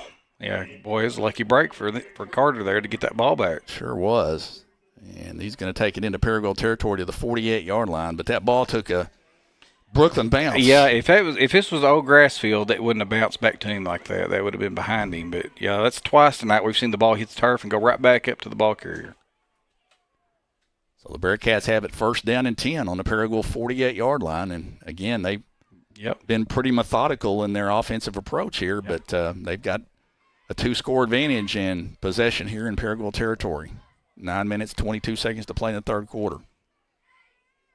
Snap back, hand off to the near side again. There's that man, and he makes a man miss, stops again, and sticks his head down and gets it down to about the 41-yard line.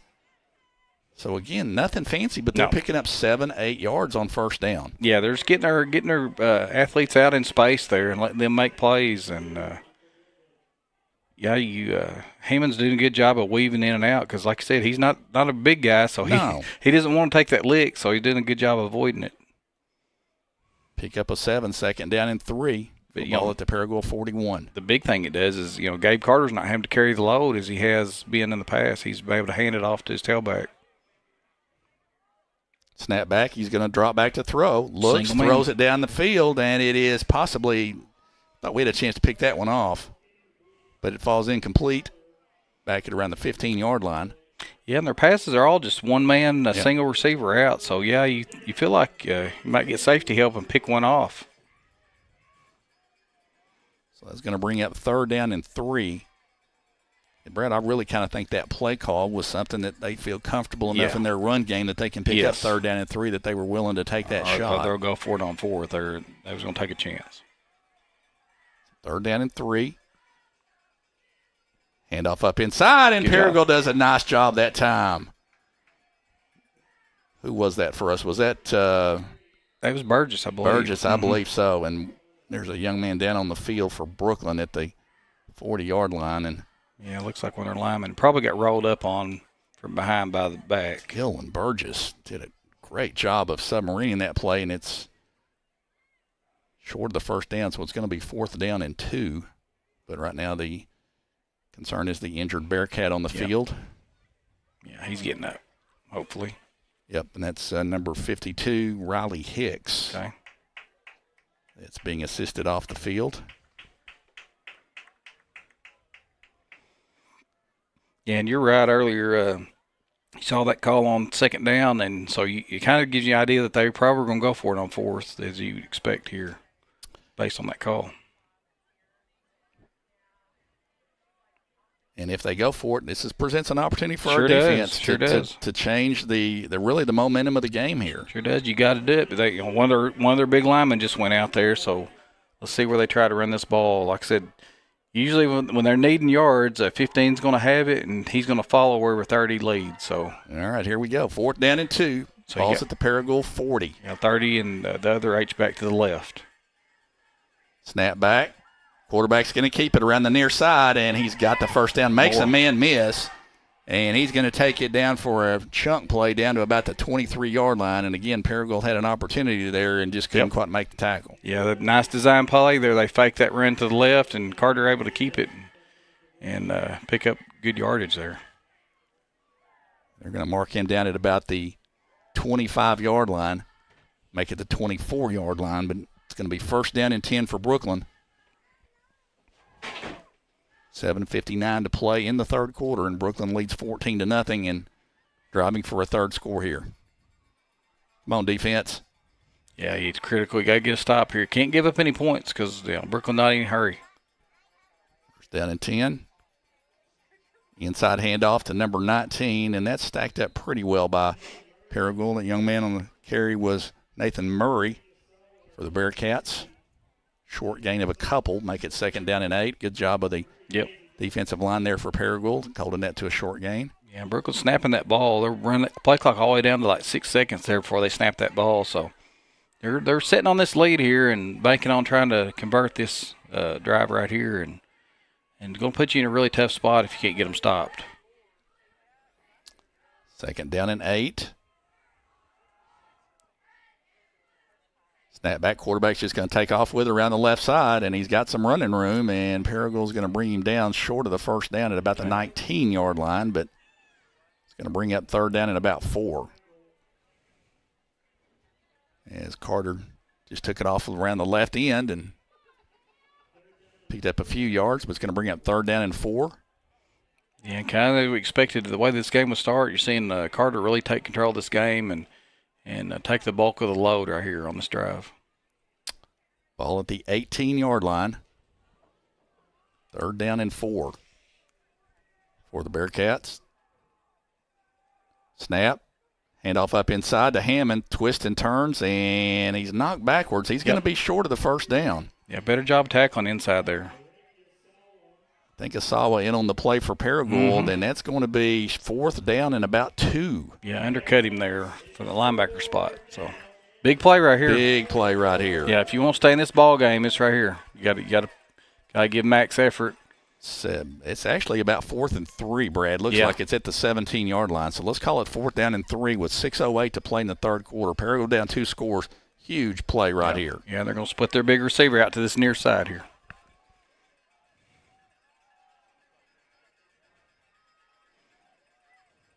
Snap back. Quarterback's just going to keep it. We got a chance, and we just can't get him down. We tackle him from behind, but not before he takes it around the left end for a 1st down. And tackled over there, I think, by Dylan Kriske, but Dylan was just kind of hanging on for dear life. And, again, Brookland converts on 4th down. Takes it all the way down to the 11-yard line. So 1st down and 10, that's going to chew some more clock up.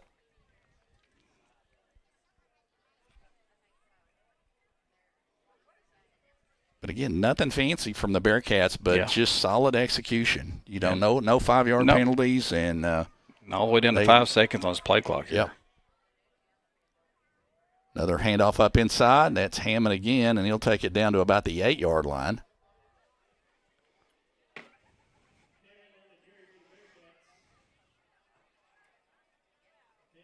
That's going to bring up 2nd down and about 7.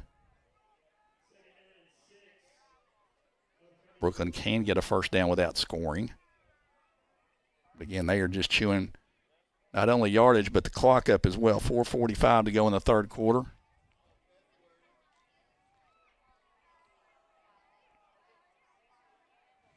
Snap back. Handoff up inside. That time Paragould does a great job, and that's Amos there. Yeah, it is. Gavin Amos. Great job, Gavin. Number 77 swallowed that play up for a loss. Yeah, that's what you want to see. You want to see those big defensive linemen get in and be disruptive. And we've talked about Gavin. You know, he joined this club this year, and I don't know that he's played that much football till this recently. And boy, he's really gotten better, and he's a junior, so we'll have him back next year. So need to keep developing him. So now it's going to bring up 3rd down and 8 for the Bearcats. Football is back to the 10-yard line. They did a pretty big switch of personnel there. Sure did, and I think they're going to call a timeout and talk about it. First charge timeout to Brookland here in the 2nd half with 3:51 to go in the 3rd quarter, and Brookland leading 14-0. And again, I don't know if they've got a kicker. Well, they do. We've seen that. We've seen it, but I didn't know from a field goal perspective if that's something that they worked on. I think he's kicked one from about the 30 or 35 yarder this year already. Okay. So that means that's probably on the table here if they don't succeed on 3rd down. Yeah.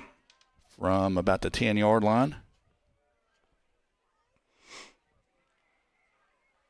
Good look on your screen at the Paragould coaches out talking with the defense. Coach Justin Lovell out there. Donnie Burrows out there.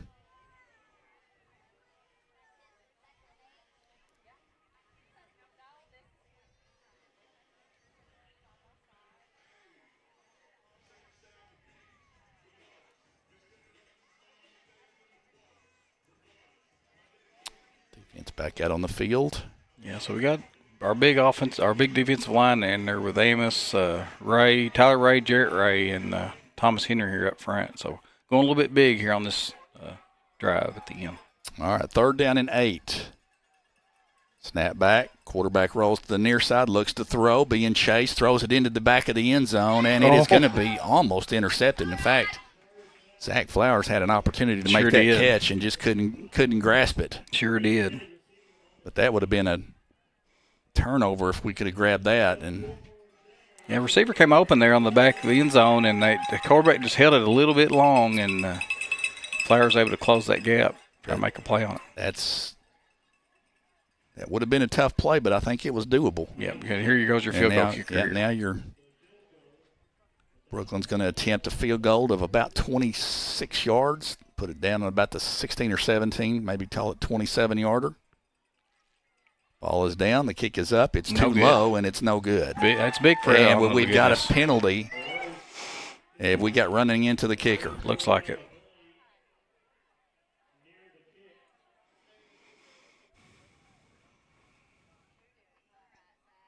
Again, that would be a crucial mistake. Yeah.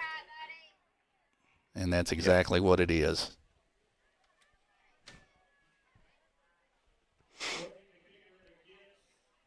So running into the kicker, I did not see a personal. It's just a 5-yard, so they may try to re-kick this. But, Brad, once again, the penalty's just critical that's situations. a killer because you had a missed field goal out without the pressure, I believe, there. So offense is on the field right now for them. So it's still 4th down, but it's 4th down and 3, and I think they're going to elect to try to run this in.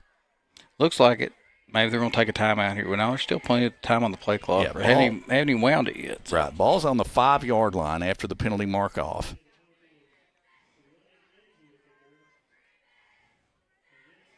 Yep. Go for it here. They're going to go for it. 4th down and 3. We'll see if the Ram defense can hold.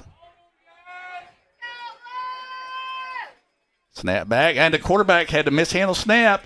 Paragould's got a chance, and we've got Zach Flowers that makes a great stop back at the 10-yard line, and Paragould holds on down. Great play by Zach to bail us out there, honestly. Boy, we're really in a bad situation, but, hey, you got a little bit of life now. So you got them stopped. And really the first maybe mis-executed play in a key situation we've seen. The quarterback just did not get a good handle on the snap, but Paragould plays it well and gets a huge turnover on downs. Now, we still got 3:32 to play in the 3rd quarter, but you still maintain a 2-score game. Yeah, you're going to have to execute a long drive, so you got to be clean about it here. So Paragould will have it 1st down and 10 on our own 10-yard line. Reed Phillips take the snap. Reed's going to keep it on 1st down and goes right up inside the middle, and there's just nothing there. Nope. Maybe a yard or two. And we have struggled on 1st down tonight. You pointed that out earlier. So a short gain of 2 yards will bring up 2nd down and 8 for Paragould.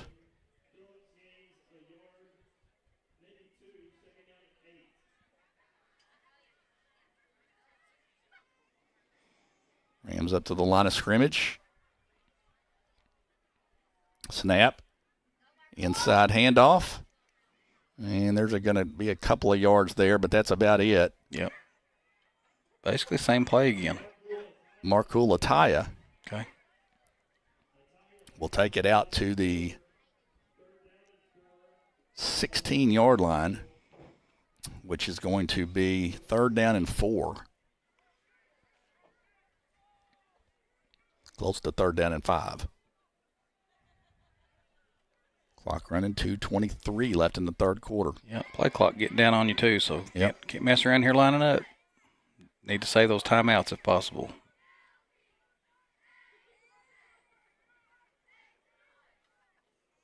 Snap. Handed on to Zach. There's a flag. There's a flag down over there. I'm not sure what that's going to be about, and he is. I'm saying it's going to be a hold. Yeah, Flowers is short of the 20-yard line, so he's short of the 1st down, but let's see what the marker is. Looked like lineman tackled a defender on that outside edge maybe.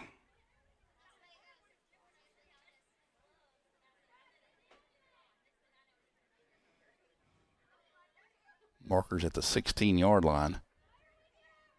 Flag on this side now. On the sidelines. Okay, so we'll have to let the officials straighten all of this out. Holding against Paragould.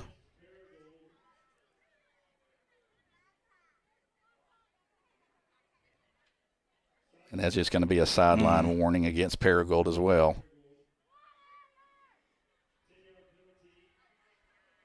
So both infractions on Paragould. So the holding call will take us back. And once again,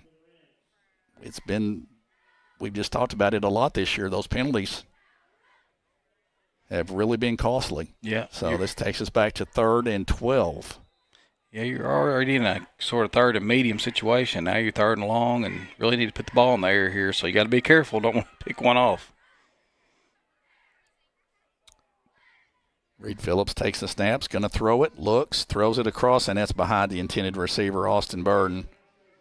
Really no one open that time, and that's going to be a 3-and-out situation for Paragould, and the Rams are going to have to punt from deep in our own territory. And the offense just simply has not been able to get it going. And now Paragould is going to call a timeout.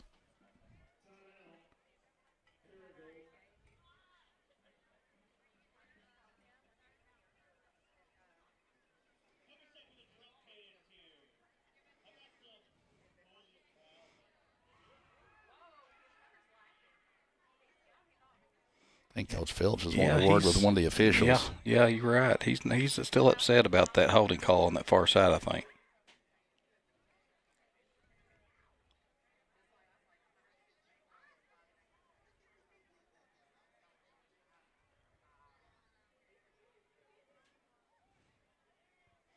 Yeah, so you got a freshman punter right there that's in in a stressful situation right here. So very important to get a good snap off for him, and he's got the ability. He's got a good leg, got the ability to kick this ball, but you got to give him a fair shot at it. And then, of course, they're set up to get a big return with two returns set back deep. So got to get down and make a tackle.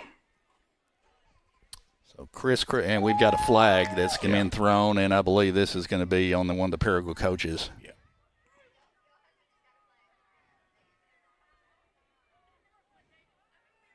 So that's going to move us back. That's going to be an unsportsmanlike conduct call on the Paragould staff.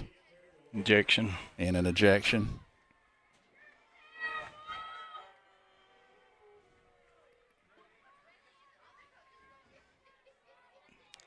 So I think you can see the frustration. Yeah. I think he signaled to eject a coach. I don't know who it would be, but.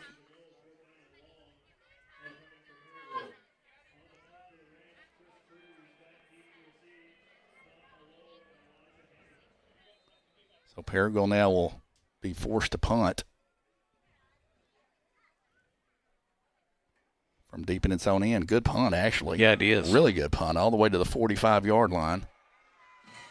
Brookland returns it, and we'll take it back inside the Paragould 45 to about the 42-yard line. Yeah, good job by Chris Cruz there. Sure was. And, Brad, we said ejection. It looked like that was what the signal was, but I don't know that there was a Paragould coach that actually left. Yeah, I don't think so either. In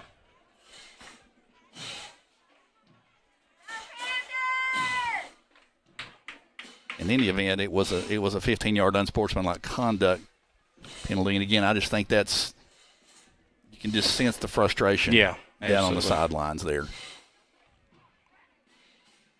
But that is going to bring up 1st down and 10 for Brookland. Yeah, really got to hope for a turnover here. So defense needs to play hard. Quarterback's going to keep it up inside, bounces off a would-be tackler, and takes it for a short gain. Well, Jarrett Ray had Tyler Ray had opportunity for a tackle for loss there. Still only a gain of 2 yards. I believe that was Carter. 2nd down and 8. Football at the Paragould 32-yard line. We're at 1:08 to play in the 3rd quarter, and Brookland still leads 14-0.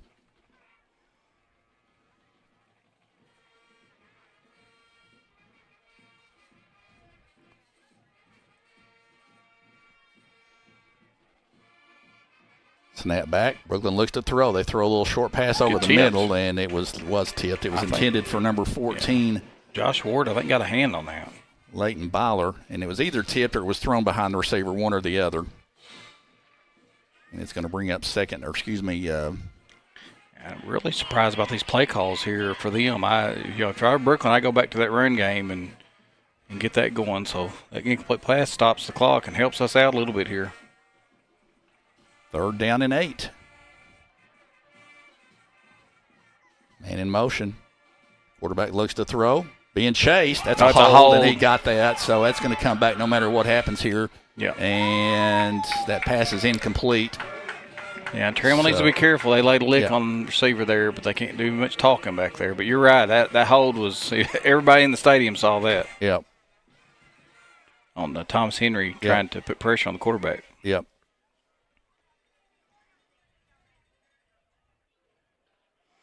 But really, Brooklyn's play calls had done us a little bit of favor here trying to throw this ball. They're not running any clock off. But we've got to get them off the field here. This is going to be a 10-yard mark off. It was 3rd down and 8. And this is going to wind up making it about – Paragould's going to decline it and bring up 4th down and 8. Okay.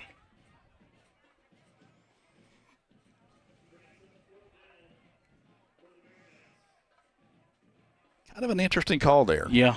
Do you want 4th and 8, or do you want 3rd and 18? I guess we'll find out here what is right or not. You got that right, my man. But, man, I tell you, and they're going to bring on the punt team, looks like. So, maybe a good call for all. Be cognizant of the fake punt here, though. I wouldn't even set up a return this close. I would play the fake all the way here. Paragould is going to drop Zach Flowers deep. But I suspect this is going to be tried to kick out of bounds. Oh, we blocked it. It's off, and it's partially blocked. Blocked. Got to stop it. And let's see what happens. Yeah. I don't know how.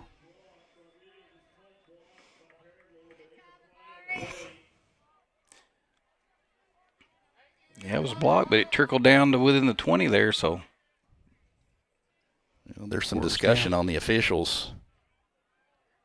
There's also a flag down. Okay, where's that at? Flag is at the 23-yard line. Okay. Oh, I see it now. They're going to pick that off, put it away, and Paragould's going to have the ball. Okay. So this is 2 times in a row the defense is held up and kept Brookland from scoring here in this 3rd quarter. Yep. Still alive. So absolutely. Got to get a drive going here because time is going to not be in your favor. So 32 seconds left here in the 3rd quarter. It's still 14-0. And really, that last series, if Brooklyn, I'm just really surprised they got away from what they were doing run a little game. bit. It was working for them, and it really helped us out with timeouts. Now it's on the offense's shoulders. They got to go get something accomplished here. 1st down. Markul Ataya takes it up inside. Not much there. Not much. Maybe a yard. And again, 1st down has not been a play that we have executed for much yardage tonight. Well, they're expecting run defensively, and they're playing it all out. So, boy, if you could get some kind of play action and throw it over the top, you could probably get something. But, we're short a couple guys, and that's really affected how we some of our play calls. 2nd down and 8. Snap back. Now Reed looks to throws it, and it is incomplete, intended for Ray Nasawa. Hit him in the hands, but unable to hold on to it at about the 25-yard line. And that is going to bring the 3rd quarter to a conclusion. So we have played 3 quarters here from Ram Stadium tonight, and Brookland leads Paragould by the score of 14-0. That was our score at halftime. And, Brad, I got to say this for our defense. Our defense rose up there. There was a couple of times where Brookland's had the ball deep in our territory, and we've denied them a couple of times to kind of give yourself still a chance. Right. Yeah, because 3 scores, just the way this game's going, to put you in probably a spot you can't come back from. So you got to do something on this drive, I feel like, here. Yeah, it's on the offense. I don't know how many total yards that we had tonight. It's not a lot. Not much. flipped the field one time on one drive and stalled out. Other than that, we've not even got going. So Paragould will have it third down on our own 20-yard line as we enter the final 12 minutes of play on the home season. Hard to believe it's just about over here at Ram Stadium for the year, but it is.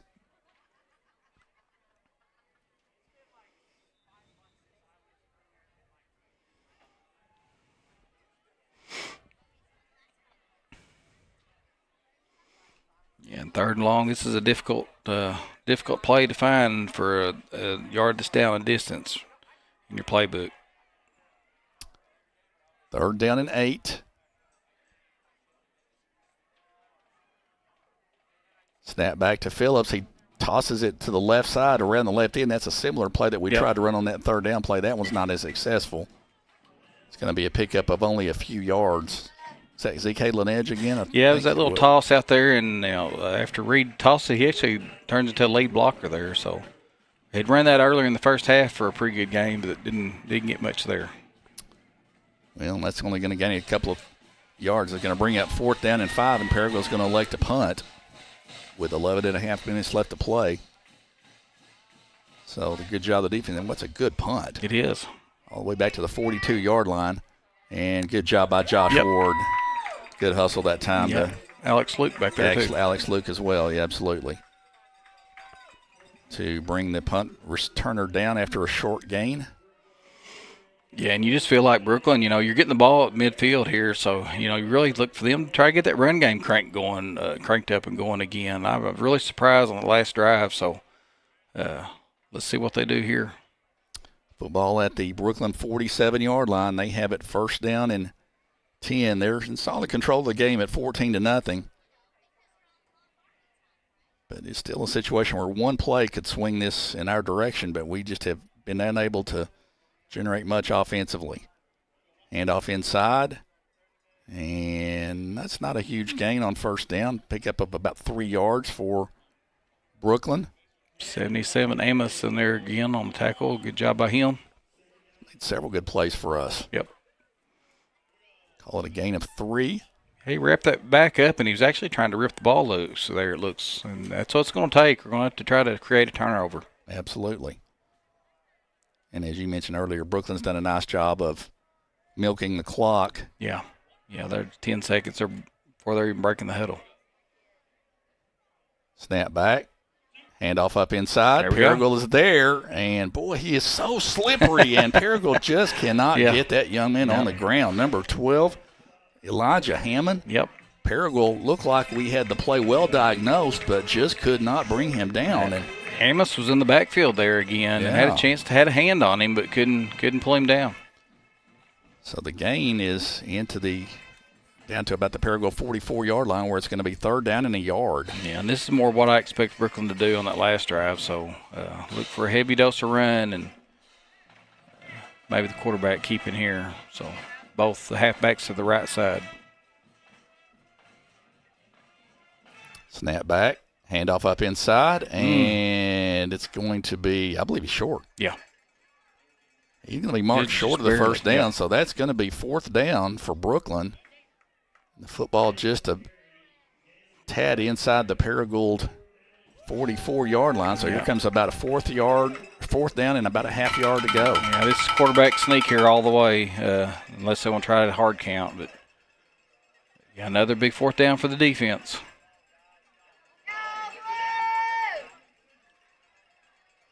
So fourth down and 1. Both the halfbacks up the middle here. And off inside, and there's the first down run and more. Yeah. Right up in the middle, and they gashed us pretty good on that play, and that's number 19 on that particular carry, Nathan Murray. Yep. And he takes it for the first down. Yeah, when they set those two halfbacks on either side of the center, kind of stacking the guards there, they've attacked the middle on those middle run. Football down to the 25-yard line, first down and 10 for Brookland. Same look here. Snap back, inside handoff again, and pushing forward for a gain of about 5 yards.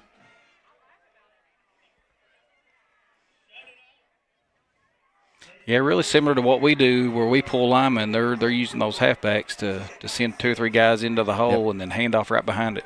And again, nice carry by Murray for about 4 yards. 2nd down and 6.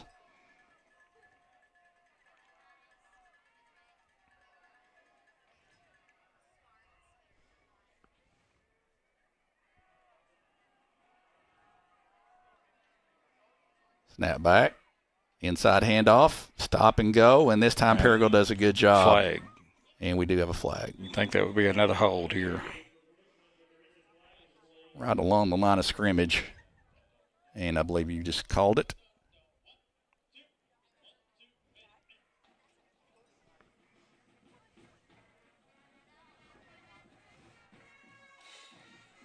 So that'll be a 10-yard mark off against Brookland.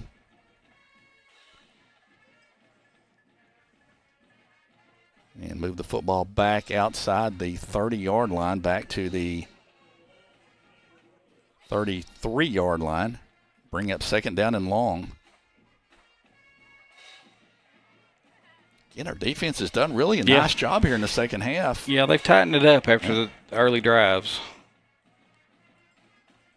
I think we came into early expecting a heavy dose of Carter, and where he's really handed it off a lot tonight.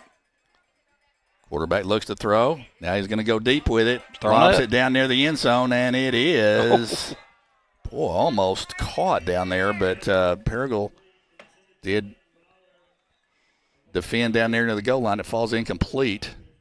Yep. We got another flag down. And this one's back outside the 40-yard line. Hold again. Well, starting to. Yep, another hold. So another 10-yard penalty.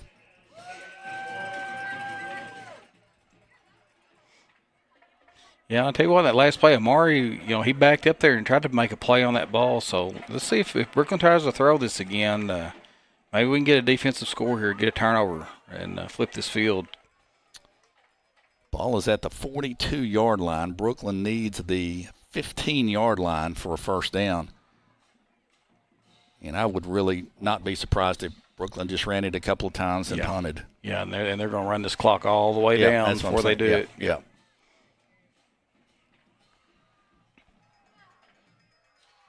So 2nd down and a long way to go. And they're going to throw it. Throws a little short pass, complete. Paragould does the nice job of defending that play. And Justin Trammell. Short out. Justin Trammell over there brings that play down after just a short gain. So that's going to bring up 3rd down. And they'll mark it down at about the 38-yard line. Yeah, but every opportunity there, they're going to run 40 seconds or 35 off this clock before they snap it. 7:24, clock moving.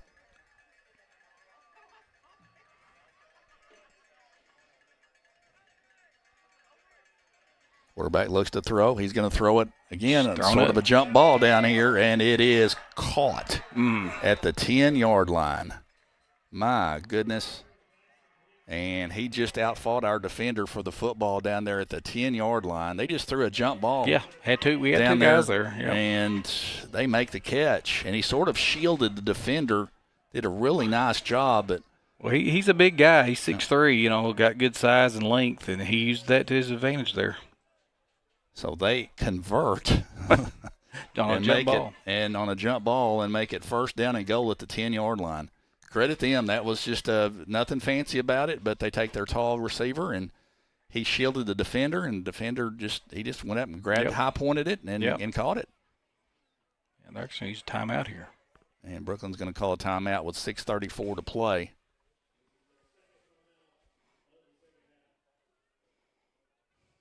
And I said this earlier, but you can just sense the frustration, I think, on the Paragould side. Yeah.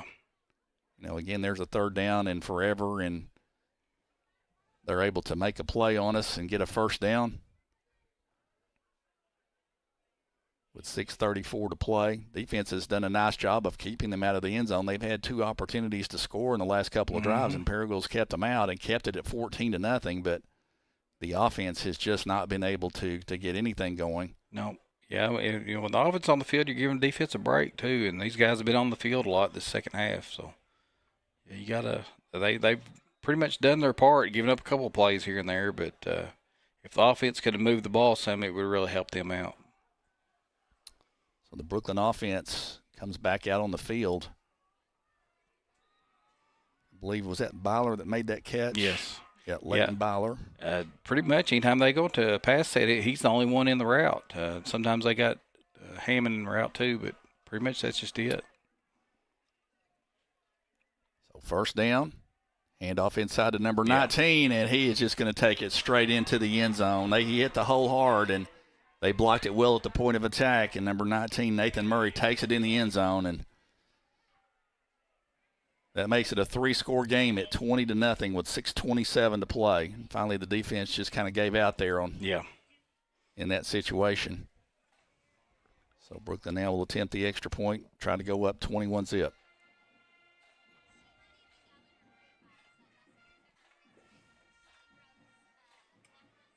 Ball is down, the kick is up, and the kick is good. So Brookland 21, Paragould nothing, 6:27 to play.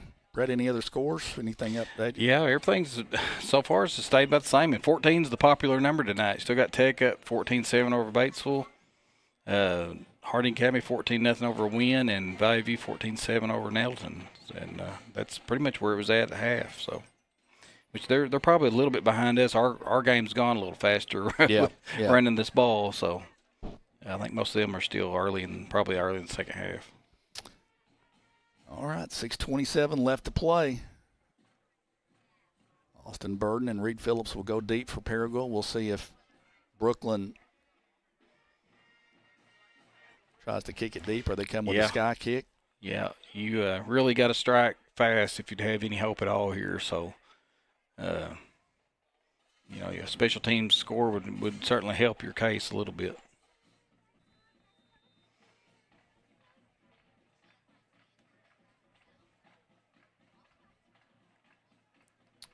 Kick is in the air. He's going to kick it straight deep.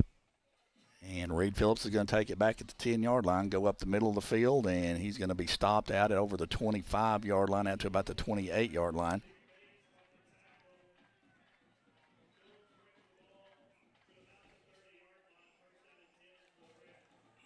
So Paragould will start out with 70-plus yards to go. At the 29-yard line. 6:19 left to play.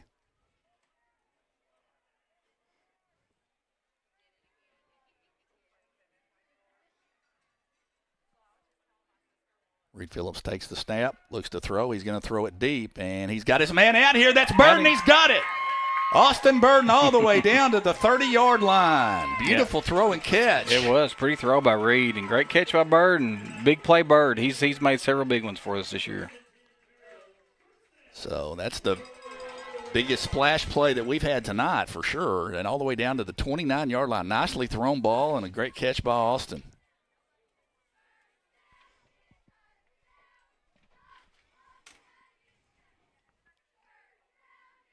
Throw to the near side. Ooh, and that was dangerous. That was just a straight shot down the line, and Flowers caught it, and he was immediately tackled. And that's Dot Lowe. He's still in there at his safety spot. They've subbed out some guys up front, but Dot, I think he has several picks on the season, so he's a dangerous player to be throwing at.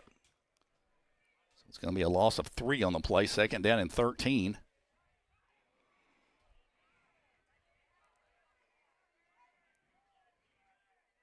Snap back to Phillips. He looks. He's going to go deep with it again, and it is. And that's going to be interference.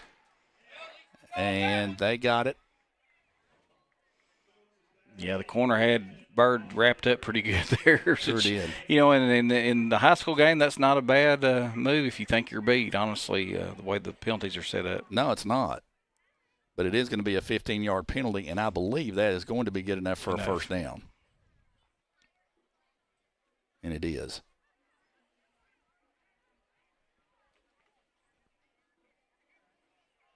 Brad, we took a couple of shots deep and some good things happened there. Yeah, you like we've seen, it's happened to us several times. You got to put the ball in the air some in this league to be able to make big plays. And We had to have some big plays to move the ball here, and got a couple.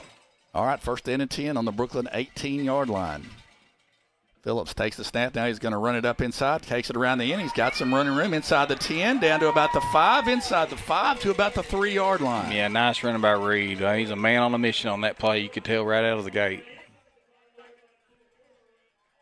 So that's going to create a 1st and goal for Paragould at the Brookland 4-yard line. Yep. So you can't mess around here. You're going to have to punch us in quick and then try to get an onside kick going on this next possession, try to steal one. So 1st down and goal. Snap back to Phillips, and he goes up inside, and nothing there. He's going to be swallowed up. And let's see where the forward progress will be marked, just outside the 5-yard, or maybe just inside the 5-yard line at the 4. No gain on the play, 2nd down and goal. And again, we need to the clock's not. It's still running. show a sense of urgency here. 2nd and goal at the 4.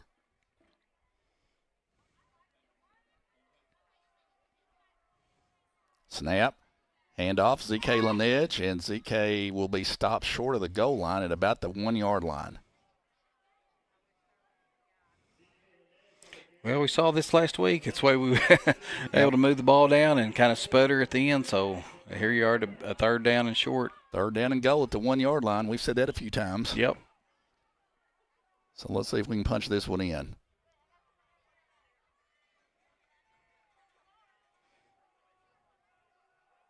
Snap back to Reed, up inside, and I think he got it. Yep. He did. Reed Phillips takes it in the end zone. So Paragould finally hits the end zone and puts 6 points on the board with 3:35 to go in the ball game. Extra point upcoming. Chris Cruz, our freshman kicker, will attempt the PAT.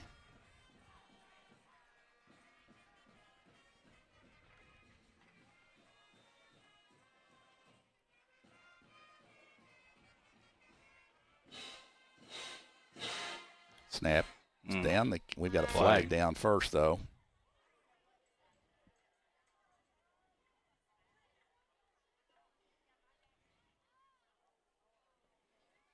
Another false start. Boy, Brad, we just struggled with a lot of these extra point plays.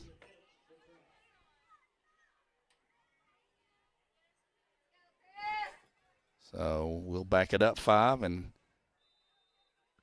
this will essentially be a 25-yard extra point. High snap.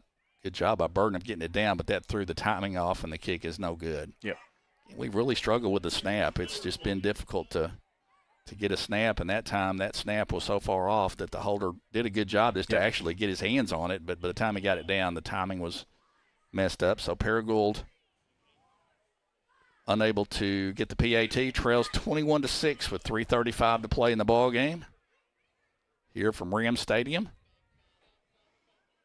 Yeah, so onside kick coming here, no doubt. But you needed that extra point, awful bad. But if you get this one here, you go for 2 from here on out and try to even it back up. Yeah, you've still got a 2-score game.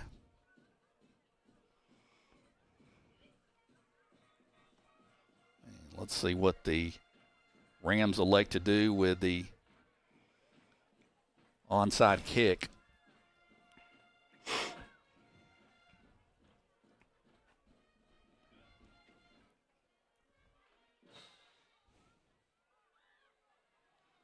Chris Cruz will put it down at the 40.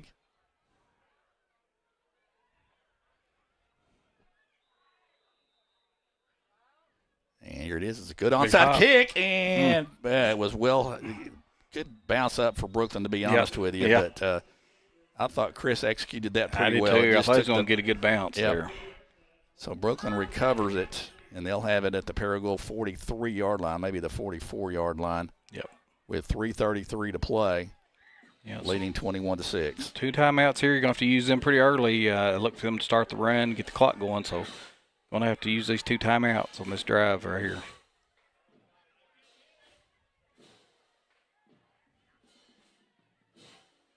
First down and 10 for the Bearcats. Football at the Paragould 44-yard line. Rams have 2 timeouts left.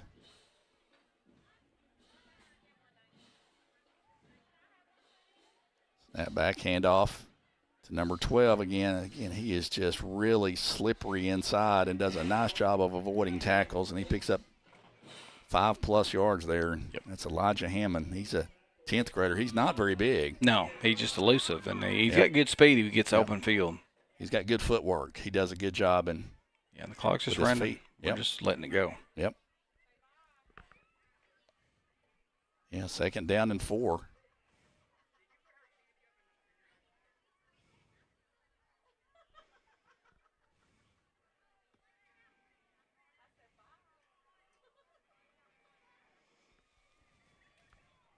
Snap back, hand off again inside. That's going to be another 1st down and more running room. Yeah, and he's staying in bounds. Sure good did. play. Down to the 25-yard line, and that's going to be a 1st down for Brookland with 2:38 to go, and the clock continuing to run. And Paragould doesn't call timeouts. There's not much else we can do to stop it. Football at the 26-yard line.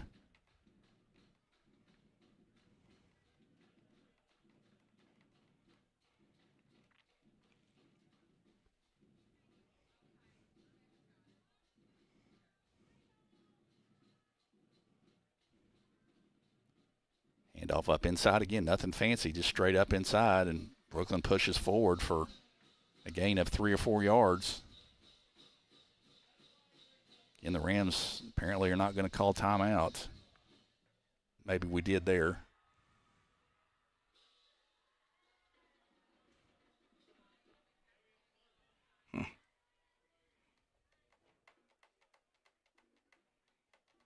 With 1:53 to play in the ball game. 2nd down and 6 for Brookland after the timeout.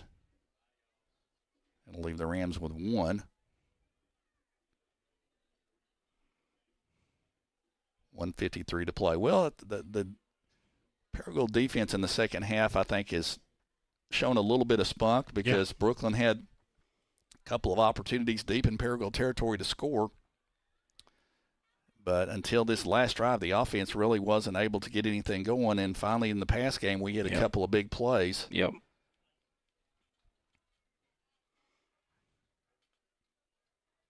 And that kind of got us going a little bit and able to punch it in. But problem was we only had about 3 minutes left in the game. Now the clock shows 1:55 left.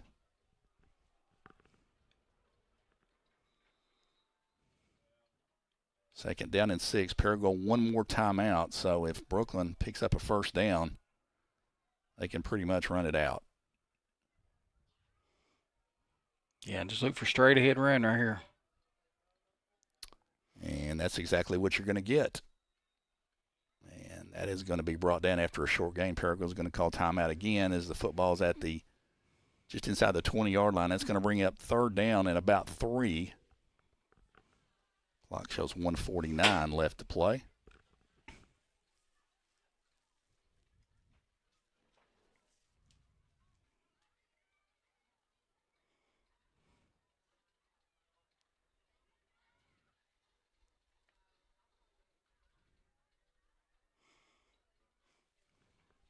Yeah, and honestly, Jimmy, I think, too, if they even get to 4th down, they're probably in field goal range of their kicker. So, if we get them stopped here, they probably could go and try to get a few more points on the board. They could, although you'd run the risk of a block kick and going the other direction, so that'd be interesting.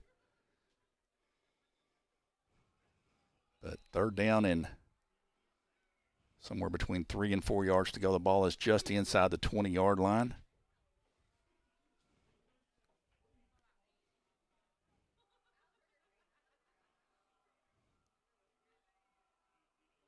Snap back. Hand off again. This time Paragould plays it well. Nicely done.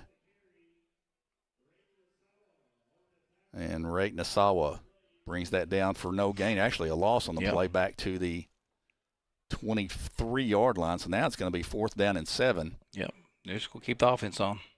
Yeah, I think they'll just probably elect to. They may try to throw it here, but They can run it all the way down to close to a minute before they have to snap it. Yeah.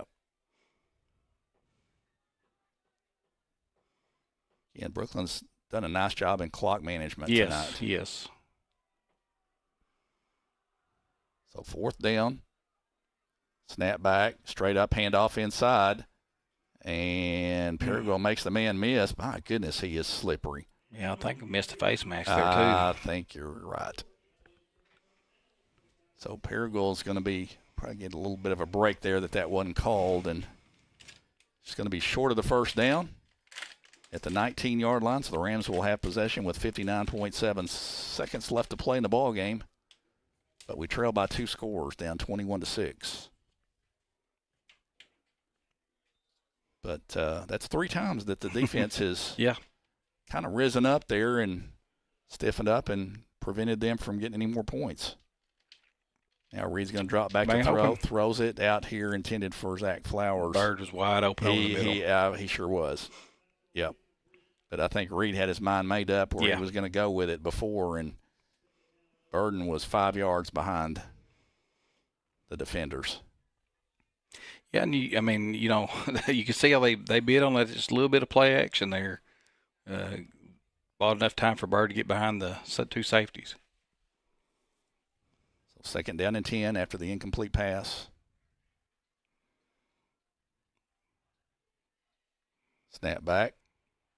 Throw out is caught by Burden. Right at the first down. Right at the first down marker, right at about the 29-yard line. And that's going to be a 1st down. Clock's going to continue to run, however. Paragould with no timeouts left, so a lot of time's going to run off the clock here before we can get the snap off.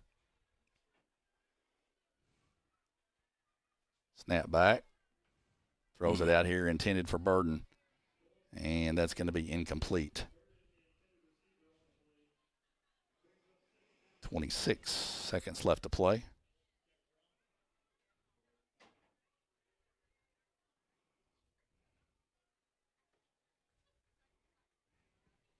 Second down and 10.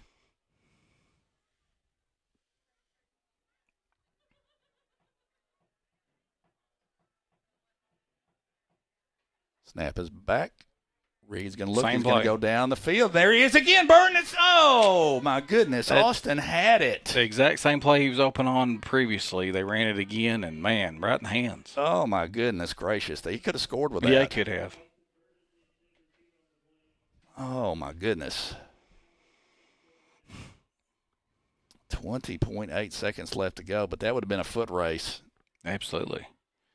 Yeah, and you just would like to see that play action in the first half a couple times, because you can see those safeties are really biting on that play action. Yep. So 3rd down and 10, and we've got a timeout on the field called by Brookland, I believe,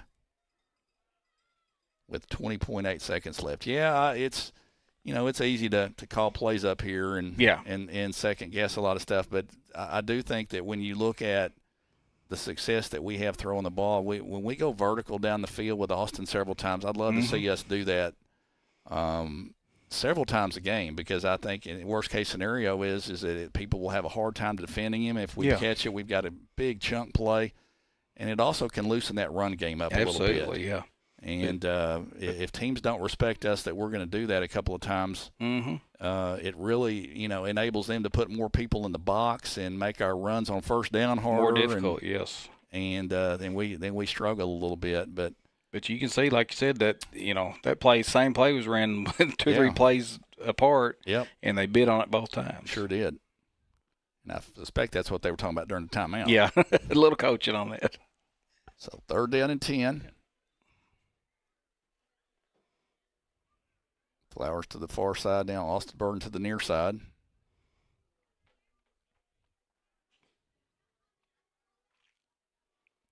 Phillips takes the snap, throws the out pattern again, and that's nowhere near the intended receiver, Austin Burden. But again,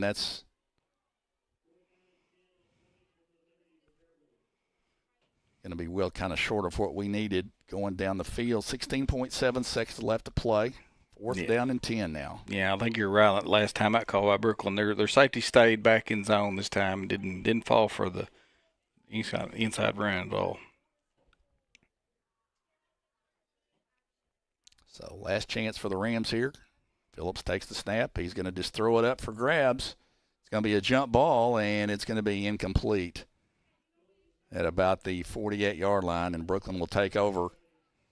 And they are going to win the ball game tonight as they lead 21-6 with 9.7 seconds left to play.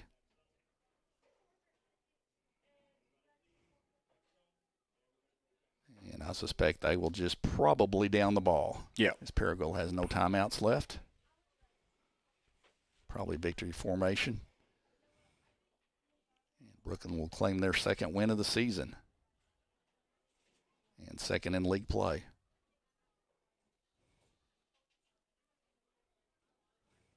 Quarterback just downs it. And the clock will run out. So the final score tonight from Rams Stadium, Brookland 21 and Paragould 6. Again, tough night for the Rams.